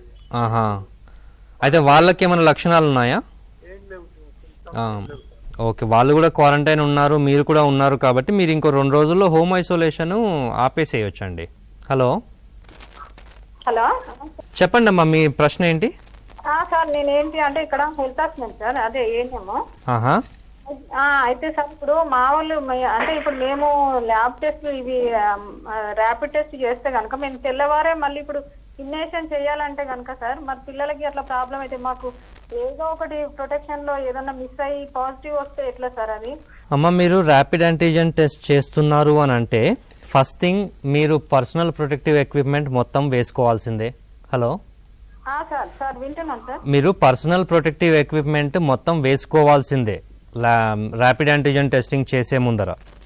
ఓకే, అదే సార్. అయితే ఇప్పుడు అది మాకు పాసిబుల్ కావట్లేదు సార్. అట్లానే ఇప్పుడు ఎందుకంటే మేము సబ్ సెంటర్ లో ఒక్కొక్కరమే ఉంటాం సార్. అది ల్యాబ్ చేసేది మేము ఇక్కడ చేస్తూ మళ్ళీ మమ్మల్ని ఇట్లాంటి కేసులు ఇవ్వమంటే మేము ఒక సింగిలే ఉంటాం ఇక్కడ. మళ్ళీ మాకు ఇప్పుడు ఆ ఎక్విప్మెంట్స్ తీసినవి కూడా ఉంటాయి కదా సార్, డిస్పోజల్ చేయడం కూడా కష్టమే కదా సార్ అవన్నీ. మరి లేదమ్మా, కష్టమే కానీ ఇంపాసిబుల్ అయితే కాదు కదా. మీరు మీ పిహెచ్సి పేరు చెప్పండి, మీ మెడికల్ ఆఫీసర్ గారితో డిస్కస్ చేసి మీకు పర్సనల్ ప్రొటెక్టివ్ ఎక్విప్మెంట్ ప్రతి టెస్ట్ చేసే వారికి ఇవ్వాల్సిందే. అది లేకుండా ల్యాబ్ టెస్టింగ్ అనేది చేయకూడదు. అంటే మేము ఇక్కడ ఇంకా స్టార్ట్ చేయట్లేదు సార్. అదే వేరే దగ్గర చేసింది సార్. అదే మీరు ఇందాక సార్ చెప్పారు కదా ఏమేమి చేస్తున్నారు అని అన్నారు కదా సార్. అవునమ్మా. అయితే ఇప్పుడు మేము ఫీల్డ్ కి వెళ్ళాలి, ప్లస్ మళ్ళీ వ్యాక్సిన్ ఇప్పుడు టెక్నీషియన్స్ ప్లస్ వీళ్ళు. అయితే ఇందులో మీరు ప్రతిరోజు చేయరమ్మా, దీంట్లో కూడా పిహెచ్సిలో రోస్టర్ వేసుకుంటారు. మీరు ఈ వారం చేశారనుకోండి, లేదా మీరు ఒక 2 రోజులు చేశారనుకోండి, నెక్స్ట్ 2 రోజులు ఇంకొకరు చేస్తారు. అట్లా అంటే ఒక్కరే ఓన్లీ టెస్టింగ్కి చేయరనమాట, రోస్టర్ ఉంటుంది. అండ్ చేసిన వాళ్ళు కంపల్సరీగా పర్సనల్ ప్రొటెక్టివ్ ఎక్విప్మెంట్ వేసుకునే చేస్తారు. అండ్ నెక్స్ట్ డే ఇమ్యునైజేషన్ చేయాలన్నా కూడా మీకు గైడ్లైన్స్ వచ్చాయి ఇక్కడ. ఏప్రిల్ 30వ తారీఖు స్టాగరింగ్ అప్రోచ్ అని ఇమ్యునైజేషన్ గురించి. గంటకి 5 మందే రావాలి బెనిఫిషరీస్. ప్రతి బెనిఫిషరీ మధ్యలో మీరు చేతులు కడుక్కోవాలని గైడ్లైన్స్ పంపించారు కదా. సో ఆ గైడ్లైన్స్ పాటిస్తూ మీరు పర్సనల్ ప్రొటెక్టివ్ ఎక్విప్మెంట్ వేసుకుంటే మీకేం కాదమ్మా. అండ్ మీరు అడిగినట్టుగానే ప్రతిరోజు మిమ్మల్ని టెస్టింగ్కి ఏం పెట్టరు, దాంట్లో కూడా షెడ్యూల్ వేసుకొని ఒకరోజు ఒకరు ఇంకొక రోజు ఒకరు అలా చేస్తారు అని గవర్నమెంట్ గైడ్లైన్స్ చెప్పింది. హలో సార్, నమస్తే సార్. నమస్తే అమ్మా. మాది కరీంనగర్ జిల్లా ముదుమాణిక్యం గ్రామం సార్. చెప్పండి అమ్మా. ఇప్పుడు ప్రతిసారి మనం ఫీల్డ్కి వెళ్ళినప్పుడల్లా క్లాత్ మాస్క్ యూజ్ చేయొద్దా సార్? లేదమ్మా, మీరు హెల్త్ వర్కర్స్ కదా, మీరు మెడికల్ మాస్క్ వేసుకోవాలమ్మా. అదే హెల్త్ వర్కర్ మొత్తానికి హెల్త్ డిపార్ట్మెంట్ వారే కదా, మీరు పేషెంట్స్ తోటి కమ్యూనిటీలో ఉంటారు కాబట్టి మీరు క్లాత్ మాస్క్స్ వేసుకోకుండా ఉంటేనే మంచిది. మెడికల్ మాస్క్ వేసుకోండి. వన్ డేకు N95 వన్ డేనే యూజ్. నేను N95 గురించి మాట్లాడట్లేదమ్మా. N95 మీకు అసలు అవసరమే లేదు. N95 అనేది ల్యాబ్ టెస్ట్ చేసే వాళ్ళు లేదా డాక్టర్స్ వేరే ప్రొసీజర్స్ చేసే వాళ్ళకి N95 మాస్క్ అవసరము. మన ఏఎన్ఎంస్ ఆశా వర్కర్స్ మాత్రం ఫీల్డ్కి వెళ్తారు, డిస్టెన్స్ మెయింటైన్ చేస్తారు కాబట్టి మెడికల్ మాస్క్తో సరిపోతుందమ్మా. అండ్ మెడికల్ మాస్క్ ఏదైనా సరే 6 గంటల కంటే ఎక్కువ వాడకండి. 3 ప్లై మాస్క్. ఒకవేళ మధ్యలో కనుక తడిచినట్లయితే దాన్ని డిస్పోజ్ చేసేయాలమ్మా. Hello hello sir. చెప్పండి సార్ అదే సార్, ఇప్పుడు మనకి ప్రైమరీ సిమ్టమ్స్ కనబడేటప్పుడు మనం నార్మల్ గా ఇవి యాంటీవైరల్ డ్రగ్స్ ఉంటాయి కదా సార్. ప్రైమరీ సిమ్టమ్స్ అంటే అట్లా ఏం లేదండి. సిమ్టమ్స్ లక్షణాలు డెవలప్ అయిన తర్వాత డెవలప్ అంటే అది రిలేటింగ్ కాకున్నట్టు నార్మల్ గా మనము ఏమైనా కాఫ్ గానీ కోల్డ్ గానీ హెడేక్, సివియర్ హెడేక్ వస్తుంది సార్. ఓకే. హెడేక్ వస్తుంది, మళ్ళీ టెస్ట్ చేయించుకుంటే టైఫాయిడ్ లేదు, ఏమీ లేదు. మళ్ళీ కానీ హెడేక్ వస్తుంది, అలాంటి లక్షణాలు కనపడేటప్పుడు మనం ఏమైనా అంటే యాంటీవైరల్ డ్రగ్స్ వేసుకోవచ్చా అని? యాంటీవైరల్ డ్రగ్స్ అనేవి డాక్టర్ సమక్షంలోనే వేసుకోవాలండి. డాక్టర్ ప్రిస్క్రైబ్ చేస్తేనే వేసుకోవాలి. అండ్ ఫార్మసీలు కూడా డాక్టర్ ప్రిస్క్రిప్షన్ ఉంటేనే ఇస్తారు. ఉంటే మీరు చేయాల్సిందల్లా ఒక్కసారి ర్యాపిడ్ యాంటీజెన్ టెస్టింగ్ చేసుకోండి. మీ నియర్ బై గవర్నమెంట్ ఫెసిలిటీకి వెళ్ళి ర్యాపిడ్ యాంటీజెన్ టెస్టింగ్ చేస్తారు. 15 నిమిషాలు రిజల్ట్ వచ్చేస్తుంది. ఆ టెస్టింగ్ చేయించుకోండి ఫస్ట్. ఆ టెస్టింగ్ చేయించుకున్న తర్వాత నెగిటివ్ వచ్చింది అని అంటే మీకు అప్పటికి లక్షణాలు ఉంటే ఆర్టీపీసీఆర్ టెస్ట్కి పంపిస్తారు. అది కూడా నెగిటివ్ వస్తే మీకు కోవిడ్ లేదని నిర్ధారిస్తారు. అండ్ మీకు ఈ తలనొప్పి ఏదైతే ఉన్నదో లేదా దగ్గు ఏదైతే ఉన్నదో అది వేరే రోగం వల్ల కావచ్చు. సో అది రూల్ అవుట్ చేయాలి అని అంటే మీరు డాక్టర్ని కంపల్సరీ కన్సల్ట్ చేయాలండి. సో ఈరోజు జాయిన్ అయిన medical officers, DMHOs, deputy DMHOs, ANMs కానీ అందరికీ ధన్యవాదాలండి. అందరికంటే ఎక్కువ ఫ్రంట్ లైన్ వర్కర్స్ బాగా కృషి చేస్తున్నారు ఈ కోవిడ్ కంటైన్మెంట్లో. Again let me stress again that please follow hand hygiene, wear mask and social distancing or physical distancing at all places at all times. Hello చెప్పండి అమ్మా. సార్ మనకి ఇప్పుడు గర్భిణీ స్త్రీకి ఏఎన్సీకి 5 days ముందు మన యాంటీ ర్యాపిడ్ టెస్ట్ చేయమన్నారు. అవునమ్మా. డెలివరీస్ 5 days డెలివరీకి ముందు అవును టెస్ట్ చేయమన్నారు, యాంటీ ర్యాపిడ్ టెస్ట్ చేయమన్నారు. అవును. ఒక కేసుకి పాజిటివ్ వస్తే ఆశ బర్త్ కంపెనింగ్ గా వెళ్ళొచ్చా వెళ్ళకూడదా సార్? ఒక question. Okay sir next ILI అంటే ఇప్పుడు మన కేసుకి టెస్ట్ చేసినప్పుడు నెగిటివ్ వస్తే దాన్ని 14 days హోమ్ క్వారంటైన్, తర్వాత మళ్ళీ 14 days అంటే యాక్టివ్ క్వారంటైన్, తర్వాత 14 days సెల్ఫ్ క్వారంటైన్ చేసుకోమని చెప్పారు సార్. అవును. అట్లాగే మరి పాజిటివ్ వచ్చిన కేసుకి 17 days ఇచ్చారు సార్. 17 days లక్షణాలు తగ్గేంత వరకు, దానికంటే ఎక్కువ కూడా అవ్వచ్చు. సో లక్షణాలు ఇంకా తగ్గలేదు అని అంటే 17 days అనే కాదండి, అది 30 రోజులు కావచ్చు, 2 నెలలు కూడా కావచ్చు. సో అంతదాకా వెయిట్ చేయకుండా హాస్పిటల్కి వాళ్ళని హాస్పిటల్లో ఐసోలేషన్ పెడితే బాగుంటుంది హోమ్ ఐసోలేషన్ కంటే. అండ్ రిగార్డింగ్ బర్త్ కంపానియన్, దీని మీద స్టేట్ గవర్నమెంట్ డిస్కస్ చేస్తున్నారు. ఒకవేళ పాజిటివ్ వస్తే ఆశ వారిని అకంపెనీ చేయొచ్చా వద్దా అనేది. సో వన్స్ అదొకసారి ఫైనలైజ్ అయితే ఇదే వారంలో ఆ గైడ్లైన్స్ కూడా రిలీజ్ చేస్తారండి. So thank you very much for listening to it. మీకేమైనా డౌట్స్ ఉంటే you can always call us, the medical department. We are always reachable on our telephone numbers, and we hope to see you soon in the districts to support you. Thank you very much.